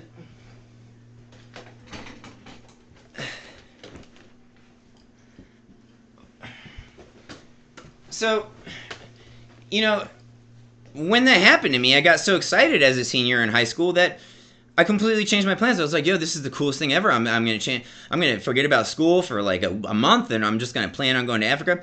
And then my dad approached me maybe a week and a half before we were supposed to take off with the plane. He goes, well, you know, I spent $18,000 on our trip to Africa so far, which seems a little low for a trip to Africa, for a hunting safari, which is what he was saying. And then, by the way, this is a very ancient Freemason trick. I want to point that out. And I know this, by the way. I've researched this online. I've gotten into their archives. I've hacked into the Freemason databases unknowingly because I went to a website and clicked on a link, and it was a dark link that automatically brought up the dark web. And I was like, what is this? And it was a Freemason archive. So I didn't do anything wrong, and I didn't hack it. All I did was just click on a broken link, and it suddenly went to the dark web. I was like, what? And I was even in incognito mode, but it still had the cookies in the browser. So I was like, this is crazy. And that only happened in my adult life later on when I was 26. That I read about this Freemason code. They said if you ever want to really hurt your son's feelings, offer him an African safari and then fail him on a drug test, okay? So that's exactly what happened to me, okay? And a week and a half before we were supposed to go on the African safari, my dad says, well, you have to pass a drug test for smoking pot. And I was like, but I've been smoking pot like for the last 3 weeks. You know that. I'm in Austin, Texas, my senior year of high school. Everybody smokes pot here. You moved me here my senior year because I had spent the first 3 years in California, as you all know. And I was like, that's going to be impossible. I mean, I could drink a bunch of cranberry juice. And he was like, do it. And so I drank as much cranberry juice as to just pass the drug test. And then check it out, dudes. I drank gallons of cranberry juice. I was stealing it from my mom, convincing her to buy it from the store. Yo, I drank gallons. 12, 16 gallons of cranberry juice before the drug test. Check it out. Took the drug test for Africa, snuck into my dad's room to verify the results, and guess what? I had passed the drug test. I had not failed it for marijuana, and I wasn't doing any other drugs at the time, just smoking pot in Austin, Texas. And so I was so excited. I was like, yes, dude. I let him set it down. I wait 30 minutes on the drug test because the timer said 15 minutes in the results, or it was like 12 minute result drug test. And then I went in after 15 minutes, and then I was like, fuck it. And then I came back in after 30 minutes, and I verified, and I had passed. And then 45 minutes later, my dad comes up to me and says, you failed the drug test. You're not going to Africa. Dude, my heart was smashed. I was like, there's no way I failed that drug test. There's no way. And he goes, no, you actually did. I have it right here. And then he showed me it with a red line on it. And I was like, yo, what on earth? I was like, dude, my heart was crushed. I was like completely broke. I completely looked up to my dad. I thought he was God, dude. Like, I literally thought from the Bible that, like, when it says, like, you know, honor your mother and father, like, I thought, and, you know, treat other people like they're Jesus and all this. I literally thought my dad was Jesus, like, for the longest time. Like, well into almost my 30s, I was under the impression at times that my own ex-bio was Jesus. Like, and so that completely smashed my heart. I mean, I was so broken, dude. I don't think I've ever had my feelings hurt more in my life than when my dad hung the $18,000 Africa trip. Check it out. It even hurt my feelings even more. Check this out. So then, he fails me on the drug test after I had verified it. And then approaches me at a later time, and he's like almost like so sad. He's like crying. He's like, yeah, I had to cancel that African safari. I'm going to go by myself now. But what you did, you know, they charged me 50%. So I just wasted $8,000 because you couldn't pass a drug test. And I was like, yo, what? Dude, I started crying. I was like shaking him and stuff. I even physically attacked him later on when I was trying to apply for college, and he like interrupted me from applying to college at Texas A&M and tried to shut down my computer while I was doing it. I freaking pushed him like back on. This is the first time I ever hurt anybody in my life. I pushed him back on the desk, and he like fell over on the desk, and he like complained over to his wife and my mom. He goes, I can't believe our son just pushed me. Okay, guys. All right, so yeah, stellar guy, by the way. And I'm an Eagle Scout. I just want to point out, I'm an Eagle Scout in this family. He never completed his Eagle Scout, and he always says that the reason that he didn't is because his scout leader killed himself. Now I wonder, if you're a true leader, do you fight through suicide and other people's problems, or do you just kind of, whenever somebody dies, you just give up, right? You know, like Trump, always giving up, huh? So, I do love to say the opposite of what I mean, you guys, you know that. So, now, we're all the way caught up until I'm in high school, right? Now, my mental health journey through college does go on and on. I may have to actually pause this vlog here because this is over an hour of just my mental health. Okay? And I'm trying to give you guys an encapsulation of what I've been through to reduce my mind to rubble at times, right? To make me have complete psychosis and not make sense to anybody. There have been times in my life where I've been a complete oracle. Do you guys understand what an oracle, like from the Greeks is, or in the temples of Egypt?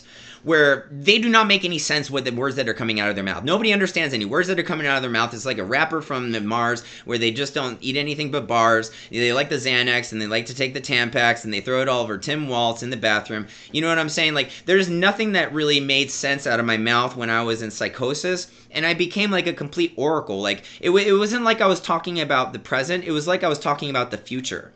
And nobody was able to tune into what I was saying because the words coming out of my mouth, it was like it wasn't even in the language they understood. They were like, it's like he's using English, but the words, the interchangeable direction of them, it doesn't make sense to our brains. And that's kind of like what an oracle is. And so that's what happens to me. And that's what you guys have been listening to for years, is it not? So,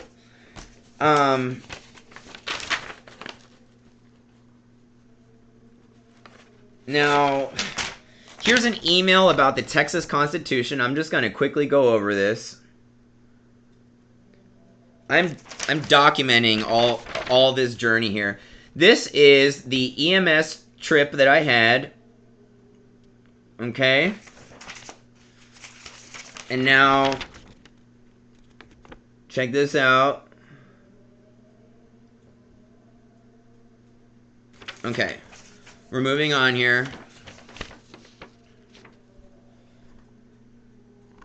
Okay. Now here's a debt collection. Now this is a debt collection notice from the EMS that drove me from San Marcos to Del Seaton at the age of 32 when I unicized myself. They came after my ex-bio dad for the cost of the ambulance ride, and he fought the insurance every step of the way and refused to pay it. So they took it to legal and decided to sue us, basically, or make a case out of it. Now, my ex-bio still hasn't paid the ambulance fee for it. I have like 5 letters here from them that he refuses to even open, and they're coming after us. I don't know. Okay. Now, here's an EOB here. I am supposed to show you guys just maybe some of this. Now, look at all these notes here from people just trying to control my life, right? Now, there is something I wanted to show you about this claim. I believe it's on the last page.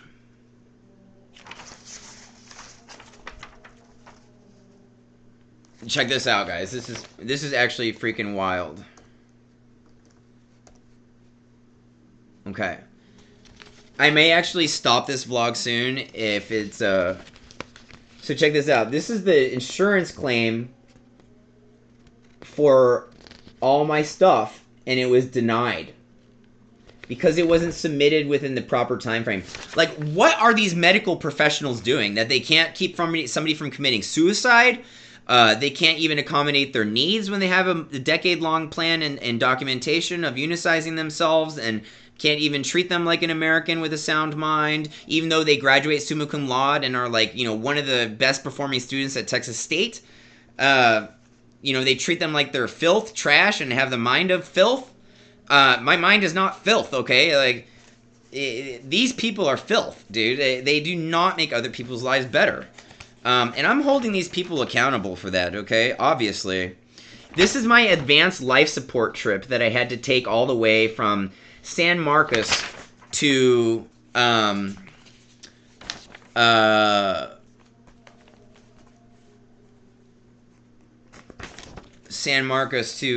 Seaton. They had me on ALS, you know, and they offered me drugs. I refused, but then I accepted them. Really didn't do anything. This is my anesthesia bill from one of my anesthesias at Del Seaton. Here is another anesthesia bill. Okay, guys, they were giving me pure fentanyl, you understand? Like, when I went into surgeries, they were like, bop, bop, bop. A little bit of antihistamine, a little bit of fentanyl, and he's good to go. Here's another anesthesia bill. And I'm supposed to pay all this, right? Where's this? Okay, guys. Here we go. Are you ready for some genitalia stuff? Are we all mature here yet? U.S. anesthesia. Check this out. Partial removal of penis. Commercial insurance payment. Contractual adjustment. So they charged me $3,132 to remove my penis, which I already removed. What? Like, completely. What are they even talking about? And then partial removal of penis again. What is this? Explore scrotum? Who wants to explore a scrotum? I didn't. I cut it off. What is all this? Here's another one. It's the same thing. They did like multiple surgeries, right? Revision of scrotum. Dress, debride, thickness, partial thickness burn from the dry ice. More debridement, more of this, more revision. Guys, what are they even doing to me? They take away your rights and then they modify like the most important part of your body, like besides your teeth, or your eyes maybe, or I don't know, your arms. What could be more important than this? Dressing change. Oh, let's charge $420 for a dressing change. What is this? What is this communism? What is this poorly implemented communism? What is all this? Debridement, partial thickness burn. I had 3rd-degree burns from the dry ice, or 4th-degree burns if they exist. Contractual insurance adjustment, payment, all denied, right?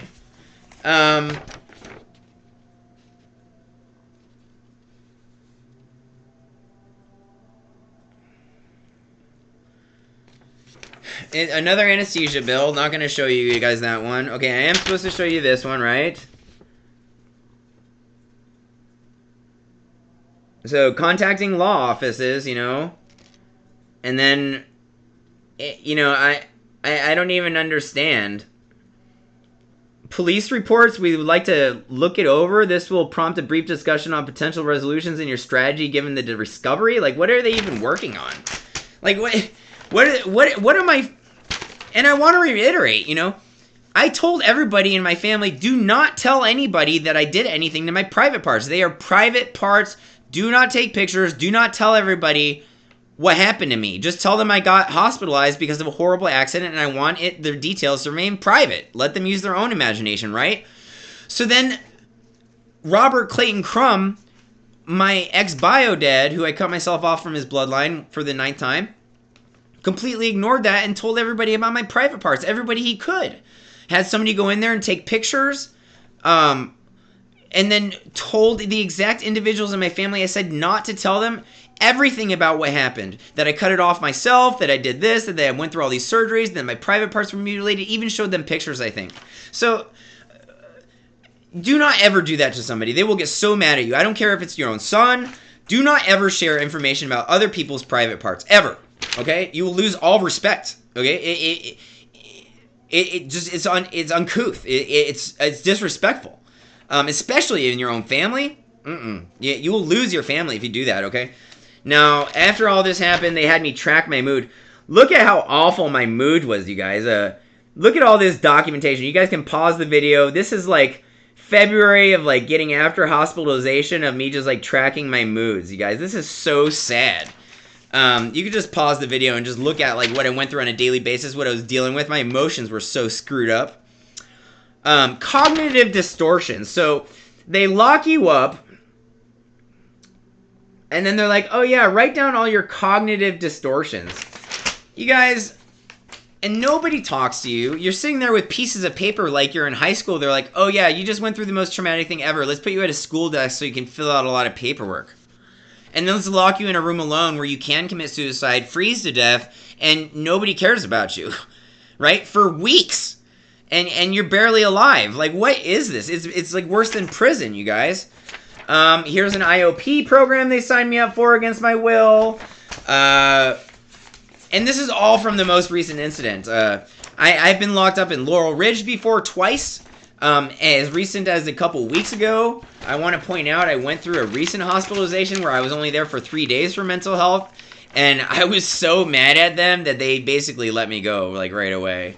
I don't even really know if I have the time to go into it, but I suppose we have to now. I am going to have to talk about all of my hospitalizations for mental health. But I do want to start with the most recent one, which was the unicization. You know, this awful incident at Del Seaton, which I'm trying to expose to the world as long as they don't shut me down for any of their stupid communist documentation, just targeted to take out my YouTube channel and keep me from exposing the truth. I mean, this is so bad. Here's some Pearl Jam lyrics, you know, to put you guys in a better mood. Okay, this is another song by Pearl Jam. I don't know why I have this from the mental health institution, but let me run into the rain to be human light again. Let me run into the rain to shine a human light today. That's what I'm doing. Mistaken beliefs questionnaire. I mean, look at the documentation that they give you after you go through the most horrible experience in your life. Oh yeah, you just went through the most horrible thing ever. Let's make sure to have you fill out a coloring book. Like, what on earth? What they need to do is put you in a good mood and give you cannabis. Now, this is another discharge that they have. Guys, I was discharged from the hospital to Shoal Creek like 1,000,000 times. Back pain? What are they even talking about, back pain? I'm so confused. But, okay, here's neurosurgery and urology, by the way. Okay. So, here we go. Here's an injection that they gave me against my knowledge and will. I bet you I was knocked out. What is this? Therapeutic prophylactic DX injection? What does that even mean, dude? And then what is all this? They gave me Motrin for girls with periods. Hello? Why are they giving me Motrin? Motrin is Tylenol, but formulated for girls with periods. What are they trying to instill in my brain? I don't understand this, guys. This is a conspiracy, right? How many times did I even get discharged? I don't even know. Here's another discharge form. Sacral strain? What on earth? Here's another one. Notice or hearing. Guys, this is all different documentation. Here's another one. Okay, here's an officer signing off on my stuff. Here's the sheriff. A different badge number, by the way. Guys, I mean, how many... Okay, this is the last one I'm going to show you from this discharge, right? Travis County. Okay, there we go. Schizoaffective disorder. Self-inflicted penectomy and scrotal injury. Didn't even point out the fact that I carved out my frozen testicles. Guys, these doctors are so thorough, it's almost like their notes have an agenda. Look at this other discharge. Hello? How could you even have this many discharges for one individual who just needs medical assistance? Just leave him in the hospital. Let his brain recover and leave him in the hospital. Like, I have to tell people what to do. These doctors are idiots, dude. Complete idiots. I'm the only sane person on the planet besides Tucker Carlson. Okay. I'm done showing you... Hang on, let me show you the last page.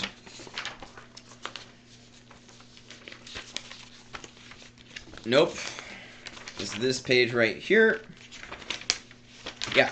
Look at this one. When they transported me to until bed available. They don't even wait till a bed is available to you when you have the worst moment in your life, okay? And then here's my contact information that my sister used a different address to register when everybody else uses a regular address.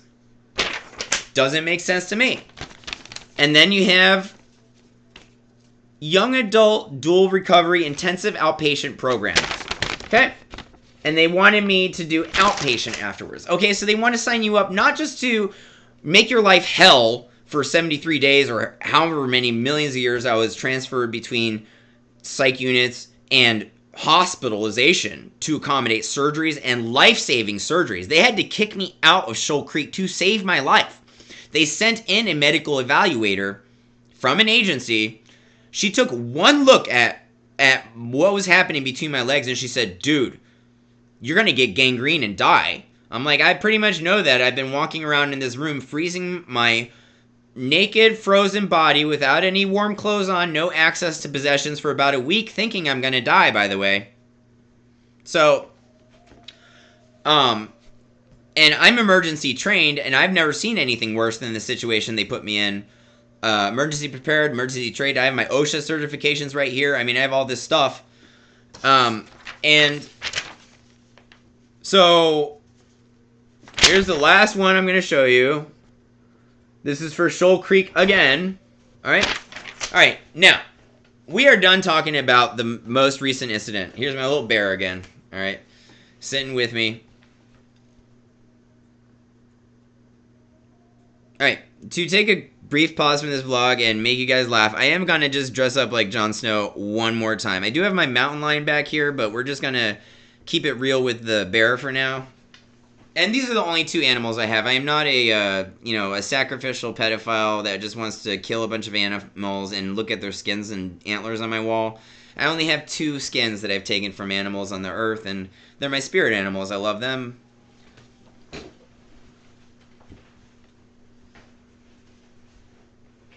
I'm here for Jon Snow purposes only.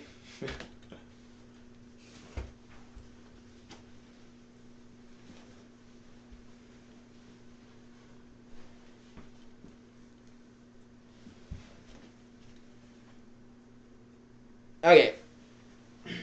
Maybe I can't do it as well as Jon Snow, but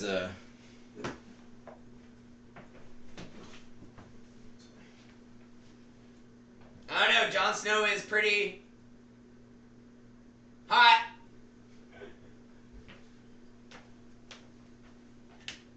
Yo, I hope you guys didn't hear that.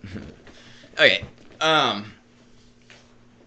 Okay, so now let's recap here. From a very young age, been dealing with these migraines. These migraines have been going on into my adult life. I do have a lot of problems with migraines. Unfortunately, it's awful. Would make your average individual puke. In fact, I do have a sister that's been claiming for years that she has the worst migraines in the world, but she's actually just a horrible actress and does not have an ounce of migraine. In fact, I know for a fact, it's been revealed to me, my sister Laura has maybe 40 times worse migraines than she has, and then I have about twice as bad migraines as Laura, my sister. I have the worst migraines in my family, and this other individual has been saying for years she has the worst, but it's just so she can get access to drugs like heroin and stuff like that. It's a conspiracy, you guys. Do not ever believe somebody that talks about how bad their migraines are all the time. If you ever meet somebody that is just like, oh, I have a bad migraine, I have a headache, dude, people with bad migraines, they have such a bad migraine, they can't even speak, I promise you. They're just like, they just want to throw up, they don't even want to talk to you, they don't care. They don't want to broadcast the fact that they have the worst. They'll tell their closest individuals, look, I'm suffering like crazy right now. But they don't go around talking about it every 5 minutes like, oh, my headache was so bad yesterday. Oh, my headache's so bad today. Oh, my headache's so bad tomorrow. Like, people don't do that, I promise you. Okay, if you ever meet somebody like that, just stay away from them, seriously. And you guys have known me for like 16 years, and I haven't even ever told you I'm paranoid, schizophrenic, schizoaffective, multiple personality, anything like that. This is a massive revelation to you guys, right? I mean, I'm backing up everything that I've been broadcasting to you for years. My YouTube channel should suddenly make sense to you. Like, you guys should suddenly understand what you've been dealing with here, right? I mean, Fit is obviously an angel.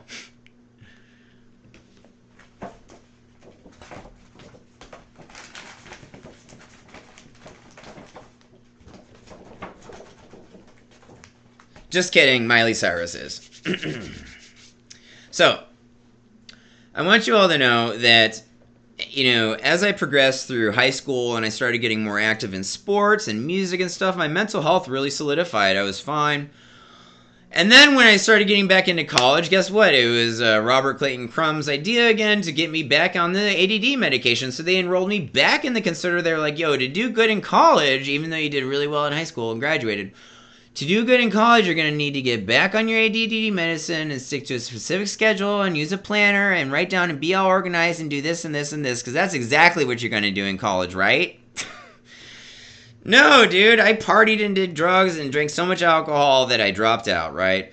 That was when I went to Texas A&M at the age of 18. Look, I had this amazing girlfriend at the time. I will not tell you her name, but she's a life changer, absolutely. She healed me mentally in my heart until I lost her. I never really regathered my heart after I screwed up that relationship so bad. That actually... losing that initial girlfriend from college was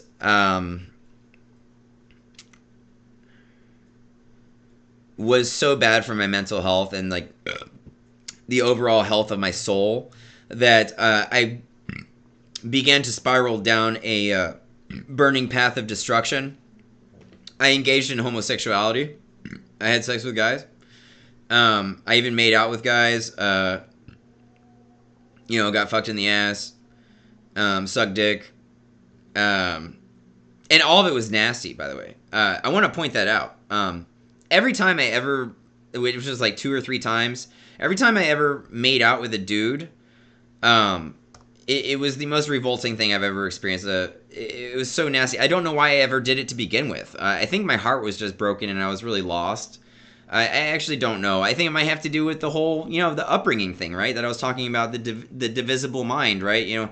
Raising your child thinking that this is the truth, and then when the man of the family comes around, they say that everything the woman's saying is nonsense. That's very bad for your children. Guys, don't do that.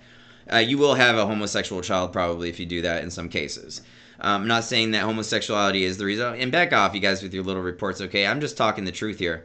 If you raise your family with divisibility in the mind, and then you say in one faith, well, homosexuality is not okay, and then you say in one faith, well, actually it is kind of okay, and forgiveness is all that matters, you're never really going to figure it out, and you'll either choose to not be okay with homosexuality, or maybe you'll experiment so much that you become okay with it eventually. I'm not here to judge anybody, but for me, in my own personal taste, homosexuality was just so gross. Every interaction that I ever had between a man, whether it was hugging them, or rubbing them, or sucking dick, or getting fucked in the ass, which I never fucked a dude in the ass, but getting fucked in the ass was disgusting. In fact, I didn't even feel their dick in my ass at all, ever. It was really weird whenever he was sodomizing me. His name was Adam, by the way, a weird white dude in Miami Beach when I was a bartender. And this is all part of my mental health journey, I promise you. I was so confused that even though homosexuality was revolting to me every time I kissed a man and made me want to throw up, I kept doing it, right? I kept kind of experimenting with it more and more. I wanted to understand. I wanted to test it out. I wanted to know. And I was actually, after this breakup that I had at the age of 18, I was under the impression I was bisexual for a long time. I used to tell everybody that. I would tell everybody I was bi, and it's because actually I thought that men were beautiful. It was hard for me to kind of separate. I mean, I was always attracted to women, and then the taste of women way better, dude. Okay, to taste a man is absolutely revolting. Yo, just bleh. As a man, bleh. So gross. Maybe not the case for all individuals, but for me, I'm no hater over here. I don't propagate hate or injustice, and there's no judgment coming from this YouTube channel. I'm just talking about my own experience and what went through my mind and the truth of what happened in my own experience, right? I want you guys to understand that I've experimented with all sin. There's not a single sin in the Bible I haven't done. Adultery, I had plans to be married through confirmation and did adultery, lies, fornication, premarital sex, Homosexuality, I've done it all. What haven't I done, right? Drug usage, blasphemy to the highest degree, Satan worshiping. I will tell you, I'm going to release a whole Revelations video about when I worship Satan, you guys. Just get ready for that. And that's part of my mental health as well. But I want to move on here. After I went to Texas A&M at the age of about 18, I did spiral into chaos. After this breakup with this super important woman I wanted to marry, she was amazing, still is amazing, completely amazing, basically Miley Cyrus. I crashed and burned, and interestingly, guys, I want to point out this little prophecy I had. After all this happened somewhere during those times, I became obsessed with the idea of becoming famous. I had like a vision of the future, and I won't talk too much about this, but I want you to know that from a very early age, even when I was 17 or 18, I wanted to be famous, I think, more than anybody else in my circle. I was more concerned about that than I think anybody I knew. In fact, I don't know if anybody I've ever met has been more obsessed with being famous than me. And it's interesting. There's more to talk to about that, but we're going to circle back to that in later vlogs when maybe I talk about my tastes of fame. Maybe when I do actually become more famous on YouTube, we'll get some more interesting insights into my history and what has led me here. But to accommodate our little mental health journey today on this almost 2-hour-long vlog at this point, I would like to just point out that, I did get a little bit out of control. I got super addicted to drugs. Instead of taking my ADD medication, I started taking a bunch of LSD. I started taking a bunch of, mushrooms, cannabis even, every drug really. I mean, smoked crack with some of the guys that worked at our gas station. This Indian guy, Tommy, really fun to hang out with. He was super nice to me always, and said, by the way, that I could share. And all the individuals that I have revealed on this channel have disclosed that I can share their identities with you. I just want to point that out. Even individuals that did not tell me it did give me in writing that I can share with them my life story. That's within my liberties. And so, furthermore, I just want to say that instead of staying in the pharmaceutical region, I spiraled into serious drug addiction, even while I was still at Texas A&M here in Texas, I got access to a lot of psychedelics, and I became obsessed with drugs. I became obsessed with hardcore drugs, tripping out as much as possible, seeing other dimensions, becoming enlightened, illumination of my mind, basically hallucinations that were induced by drugs. I wanted to see the other side. I wanted to be able to access the spirit realm, and I wanted to have deeper secrets and knowledge of the true force in the universe. I always feel like what's really in front of us is just an illusion, right? This is not the ultimate truth. My flesh or whatever is just it's just light. I'm nothing. The real reality lies behind me, right? My spirit does have a master. That is the real reality, is my spirit's master. I assure you that. And so, I had a horrible drug experience when I was in my second semester of college. I was a freshman. This was after I had cheated on my Miley Cyrus, and I died inside. I lost my soul completely, and this is what happened. Okay, this is the most insane story that you've ever heard, guys. Maybe you want to fill up your bowl of popcorn again. So when I was about 18 and a half, just before the turn of 19 perhaps, or actually maybe I was 19, I believe I was 18 and a half, like I said, I had a friend who basically was like, yo, dude, I got these buddies from Austin that have this insane sunshine acid, like from the 60s. He said to only take one hit, dude. Like, this is some legendary stuff. And so I was like, yo, I've heard about this. I've watched Fear and Loathing in Las Vegas. I love this stuff. Let's drop acid, right? And it was one of the first times that I ever dropped. Then what happened was I was walking around the base of my collegiate dorm, and there was all these nice girls in there that always used to hang out with us, and they were our friends, right? We didn't really fuck them or anything. We didn't do anything. We didn't fornicate. You know, they were our friends, right? In fact, what they would do is they would take their time from studying and they would just come over to our male dorm and they would cook food for us. They would just, I mean, it was an all-guys dorm, and so we all got along. It was a brotherhood, right? You know, some of us were drinkers, some of us were drug addicts, some of us did hard work, but we all got along, right? And then these random girls would just come over and they'd bring all this food and they would cook it for us, like, for free. And it would be like a party, you know? And they wouldn't even tell anybody they were doing it. They would just invade our kitchen and then they would just bust out all the shit and just be like, pop, pop, pop, we're going to do whatever we want. Fuck these guys, you know? College was fun. Basically communism. And so when they were doing that, I walked into their kitchen. I may have been the first one to stumble upon them, and I remember her name, yeah, Miss Brittany, and then Sarah was standing there. I do have the mind of a saint, I promise you that, or the memory of a saint, or the memory of an angel. And they were cooking pork sticks, right? They just had kebabs with little pieces of pork they were slabbing on there, and they're cooking the pork. So I walked over to the cooked ones at the far right of the table, and I just started eating them. I was like, yo, thank you guys so much. I think I was, oh yeah, I had just dropped the acid, the sunshine acid. I had just dropped it 15 minutes before. Is that how it worked? Hang on, let me remember the story. Oh, now I remember. Ha ha ha. Okay, so this is what happened. I had not dropped the acid. I walked in there and I ate all the pork. Okay, and I was so hungry because I hadn't eaten. I was totally sober. I was getting ready to drop acid, but I was just eating food before. So I went in there and I just started eating the pork and I ate like an entire kebab. I was like, yo, this is so legit good, bro. And then so I grabbed another one and I ate the whole thing. And then I grabbed another one and I ate the whole thing, dude. And then after I did that, I turned around. I was like, yo, thank you guys so much for cooking for us and just being nice. And Sarah turns around,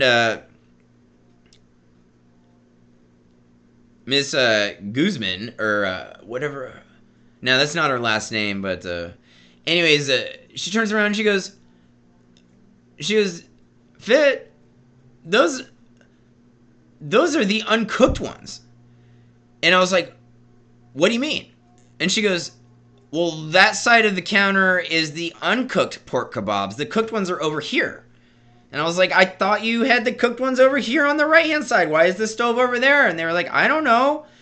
And I was like, so you're saying I just ate like a pound of raw pork?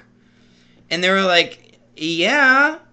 And I was like, that's nasty. How did I not even notice? And they're like, I don't know. And I was like, I was a little worried, but I was like, I'll be fine. I don't even feel sick. And then I made the very wise decision to go up to my friend and completely forget about what I had just done and take the sunshine acid right after. Okay? And what followed was the most unbelievable drug trip of my entire life, I think. I completely lost my mind. I thought I was... What did I think I was? I thought I was the Antichrist or something. I thought I was pure evil. I thought I was like... I don't know what I was. I thought it was like the Donnie Darko born October 29th, 1988, end of the world, like Frank the Bunny, like, the death of Jezebel. Like, I thought I was literally the Antichrist after taking that acid. And it completely mind-fucked me. I mean, I was not ready for that. I remember it completely changed my consciousness. I am prepared for those sorts of spiritual activities now, but at that point, I was not ready for that type of information, and what happened was it completely nuked my brain, dude. In fact, about maybe 45 minutes after consuming the LSD, I did exit the front step of the dorm, and I puked pure pig guts. While tripping on acid, mind you, with hallucinations everywhere and pig guts flying through the air, straight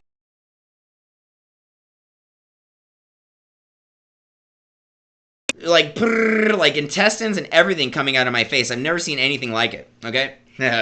Everybody just tuned out, right? So, completely unbelievable, right? And I tripped so hard, guys. You don't understand. I tripped on acid for 3 weeks because of that. 3 freaking weeks. I still haven't finished tripping. You understand? Like, Like, ever since that drug trip, 18 and a half, whatever, with the sunshine acid, yo, dude, never have been the same. It completely fried my brain. And so, obviously, I'm completely recovered. You understand what I'm saying. But it was just the most powerful drug trip you could ever imagine. And I've actually had way more powerful drug trips on different psychedelics, different hallucinogens. But the specific impact that this drug trip had on me, dude, people had to lead me around. People had to actually, like, I was out of my mind. I was like, you know, like, just completely lost. Like, I was out of my body.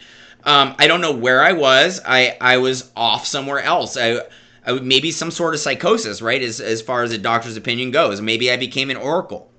Now, if you were asking a priest, right? And then, instead of a doctor.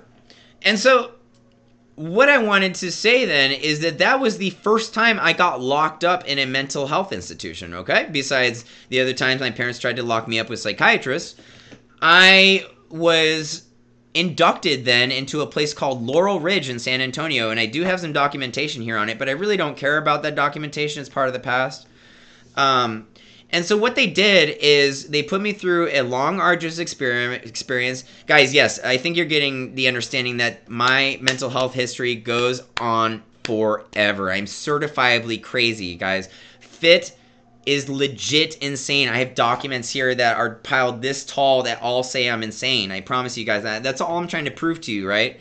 And I'm also trying to show you at the same time that I am the most sane person on the planet. I promise you, I really don't have schizoaffective disorder or schizophrenia, even though everybody says I do. I've been completely healed of that by St. Michael, by random spirits that exist in heaven and on earth, you know, and in other dimensions and stuff. Like, I really believe in that stuff. I promise you. I have seen things on drugs and otherwise. I've seen so many miracles, not even on drugs, guys. I've seen so many. I'll make a vlog just about all the miracles I've seen. Guys, I've seen so many things shift around me, things move that aren't supposed to move, shadows creep in light that weren't supposed to be there. I've seen so many miracles with my own eyes, even though I'm blind, that I cannot account for them all. My whole life has basically been a miracle. The fact that I'm still alive is almost a miracle in itself. I'd say Miley Cyrus would say it is, you know. If I'm obsessed with anything, it's Miley Cyrus and her beauty, okay? Definitely not obsessed with myself. It is you guys that like me, and so it is my job to tell you about who I am. So that by the time the Heroes of Order and Chaos 2 or 3 comes out, when we're on Herodon again, you're not playing with some guy who says he's a big schlong's guild leader and wants to annihilate everybody with this big schlong. That's just not the case, okay? I hope you laugh, okay? Because please laugh. What else have I gone through in my life other than to make you laugh? Okay. I'm going to show you this. This is my certificate of baptism. I'm baptized Catholic. I do have okay. And then I also want to point out my mother always used her maiden name, Dunn. And I do know some wonderful people with the last name Dunn. In fact, there's a very famous football player who I like to call my dad. His name's Russell Erkslaven. You guys may know him as the best pro football player or collegiate football player ever. Did have an amazing pro career, but I believe his collegiate career was even better for the Saints and at UT Texas. You know, his wife, or I'm sorry to reveal that, but his family lineage is actually the Dunns as well. So I just want to point that out, that there's actually a relationship here in Texas between my mother, my Irish mother, and some random people that also went to Lake Travis. Maybe not on the German side of their family, but as far as like the Irish stuff goes, there's actually a few Dunns here near where I live. Okay. And now we're gonna wrap up this vlog. Moving on 2 hours now. If 2 hours is good enough, you know, I would estimate that I'd be able to wrap this up by 2:20, maybe something like that. I do appreciate talking to you guys, you all tuning in for my vlogs here, my Revelations videos. Do like to have fun with that, right? Now, let's just progress a little bit here. after I got locked up, rights taken away, I want to point out, when I was in Laurel Ridge, there were some very horrible things that went on there that I will not go into details of. Basically, a lot of horrible defilement and just disgust. Do not ever get locked up in a psych unit. It is one of the worst. Being locked up in a psych unit is almost worse than being locked up in prison or jail, which I will tell you guys about my prison and jail experiences in another vlog where we're focusing on mental health. But being in a psych unit has to be one of the worst things you can do with your life. They treat you worse than when you're in prison and jail, you understand? They treat you like you're worthless. They say, we are the intelligent, smart doctors and educated, and you are the worthless patients with really no educated opinions since we went to college and you didn't, right? That is the impression that they all want you to have. We make the decisions around here, not your health or your spirits or anything. We are the dominating force in the universe, not you. All these doctors need to sign off on their oaths and just really start trusting Catholic priests because they don't even know about the laying on of hands anymore. And which is the point of doctors. Okay, and so, now, after that horrible experience happened, it did take me about 3 weeks with recovery processes with my girlfriend at the time, who was different, to even recover my mind. I dropped out of college soon after that, moved into...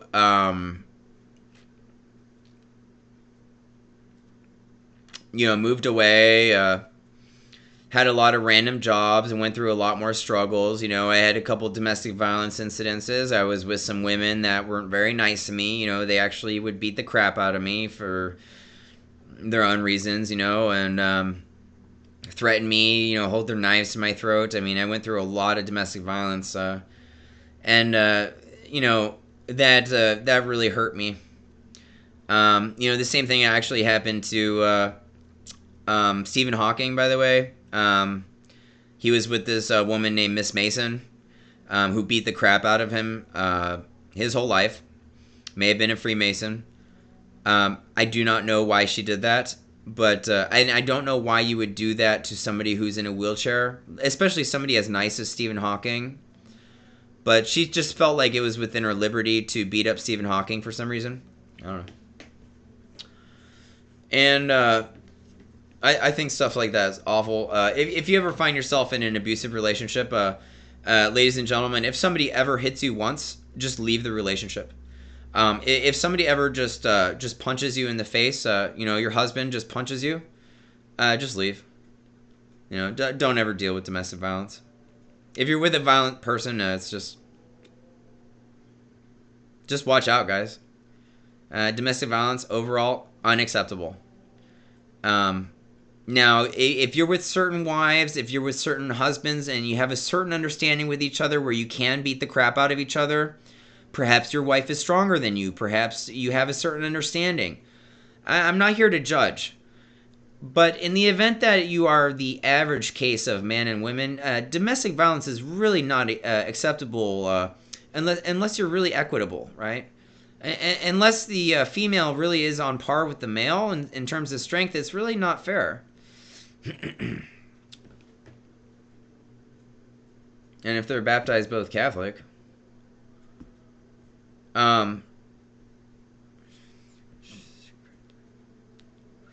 okay, so let's wrap this up here. After the LSD experience, which is hilarious, by the way, puking pure pig guts while tripping out on the strongest LSD in the world. FBI agents came and interviewed my friends because I was sending crazy text messages to people. I mean, word got out that I thought I was Jesus. That's what it was. I didn't think I was the Antichrist. I thought it was Jesus. Well, I thought I was the Antichrist and Jesus. That's what it was. I thought it was like a different version of Jesus where I was like the Antichrist, but like an evil one. And I had like this, like my brain went crazy and that's all I could think about for weeks. Everything seemed dark, like I would go to parties and like on my birthday and stuff. And like, I would just sense this like evil spirit in the air in the parties and like, people would all be wanting to have sex and stuff, and I just everywhere I looked, it just felt like pure evil. And I thought I was Jesus. I started telling everybody I was Jesus. Yo, I made out with my best friend. I'm not going to say his name right now, but it was horrible. It was disgusting. I made out with like my best friend who was a dude. And he called me a faggot afterwards. Oh, can you say that on YouTube? I'm sorry, guys, for saying the F word. Excuse me. I don't even know. Hopefully we can bleep that out.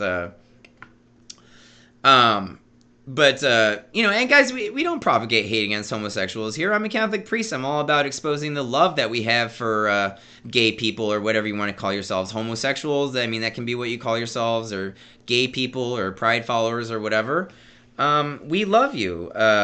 We may not love homosexuality itself, which is, different than who you are. You are not homosexuality, just like I am not sex. I mean, I'm not a sexual being, so obviously I'm not homosexuality itself. I'm not straight itself. I'm not cisgender. I don't understand what...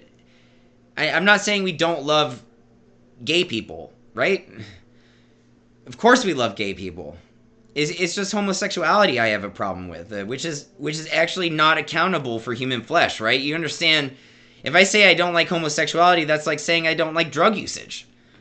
Yeah, drug usage is horrible. Look how many lives it ruins. It doesn't mean that I don't love drug users. Do you guys follow me here? Do you understand logic? I'm sure you do, because you guys have brains, but you understand that the amount of people that are attacking me right now for spreading my messages are in the thousands. Like, I can't even get my messages across without attacks. This is completely ridiculous. They want to paint me out as a racist. They want to paint me out as a sexist, as a sexual deviant. I mean, this is ridiculous. What else are they going to think of? A religious freak? What? A comedian? Oh, I'm too funny? And so, there is a third instance where I was locked up for mental health problems. Not going to go into it right now. It's a special secret. It may actually get exposed or come out in a later vlog. Now, I want you guys to know that since you watched to the end of this very Fight Club-like Brad Pitt, Edward Norton, we even accidentally used the F word in here, used a lot of curse language. Not my normal style. I do understand that all my viewers are much older now, at least a decade. So, at the very minimum, you guys are 18 now, right? So, we're all on the same page here. We're all adults. It's time for you guys to actually know who I am, okay? So, thank you so much for the honor and the respect that you have for me to even care about me enough to listen to my struggles. I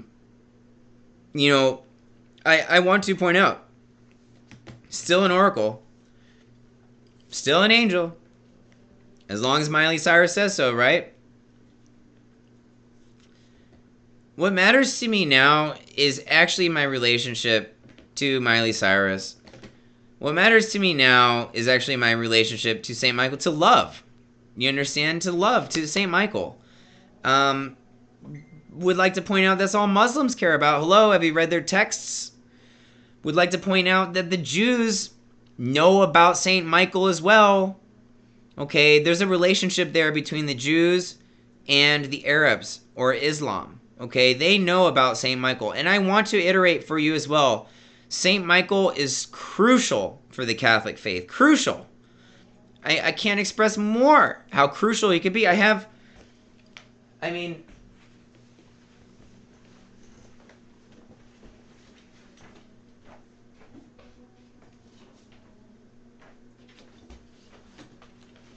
I pray this every day, okay? And I even made these myself. I laminated them, I printed them out, I laminated them. And we are going to come out with a prayer, how do you say it? A prayer playlist.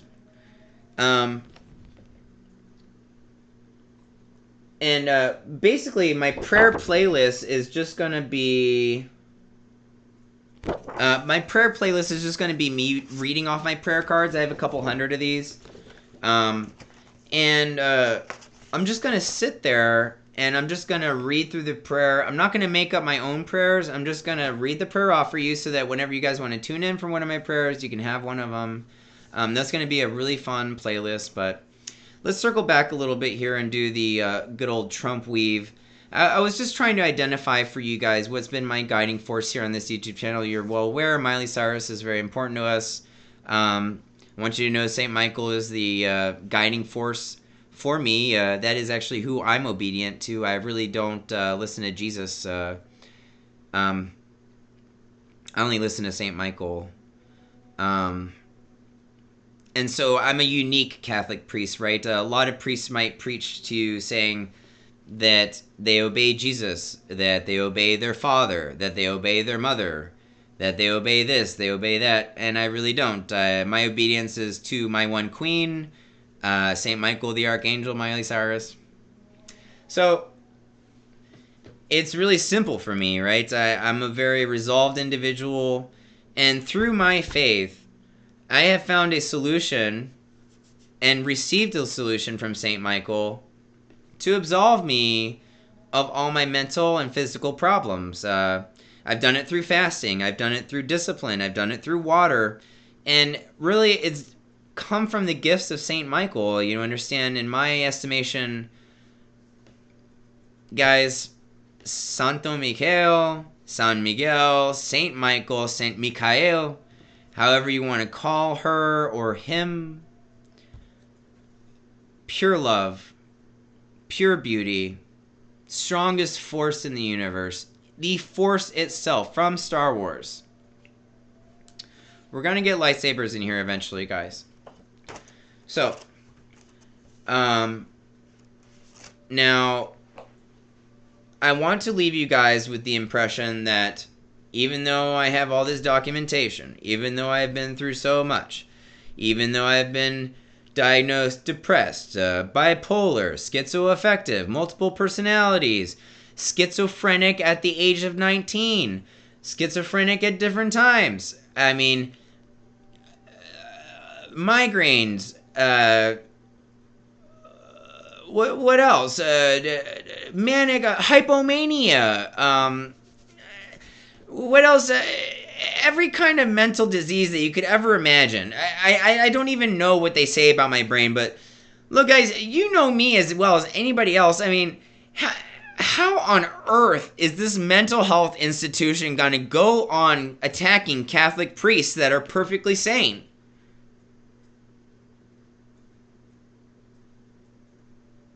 Look, I love each of you, my subscribers. I can see how humble you are. I can see your hearts. I can see how much you care about me. Don't be sad. You understand? Fitz a warrior. Everything I've been through has made me stronger and you. So do not forget that. All right? We're going to prove to the world together how much we love Miley Cyrus, how much we love St. Michael. We're going to end all the illusions, okay? We're going to prove to the universe together as a YouTube channel what it means to conquer with love. And I will back that up for you. Just watch the future, you guys. Just be excited. Drink your beer. Smoke your marijuana where it's legal. Never where it's not illegal. Laugh. Love. But first of all, just love and obey, okay? Obey St. Michael, please. Obey Jesus if you have to. Alright, guys. Now, to wrap up this final tail end of this, perhaps the longest vlog I've ever done, with poor lighting and everything else, I just want to leave you with a bit of hope. I believe I'm aware that Gameloft cares about us enough to iterate another version of Heroes of Order and Chaos for us, okay? And I would not say that to you unless I had some sort of verification through prayer. If I had some sort of a prayerful spirit, maybe named Mandy or not, or some sort of other person that works at Gameloft who watches out for us, I want to say Gameloft cares about us. They might not act like they do all the time because they're super cool. But they're watching out just like I am.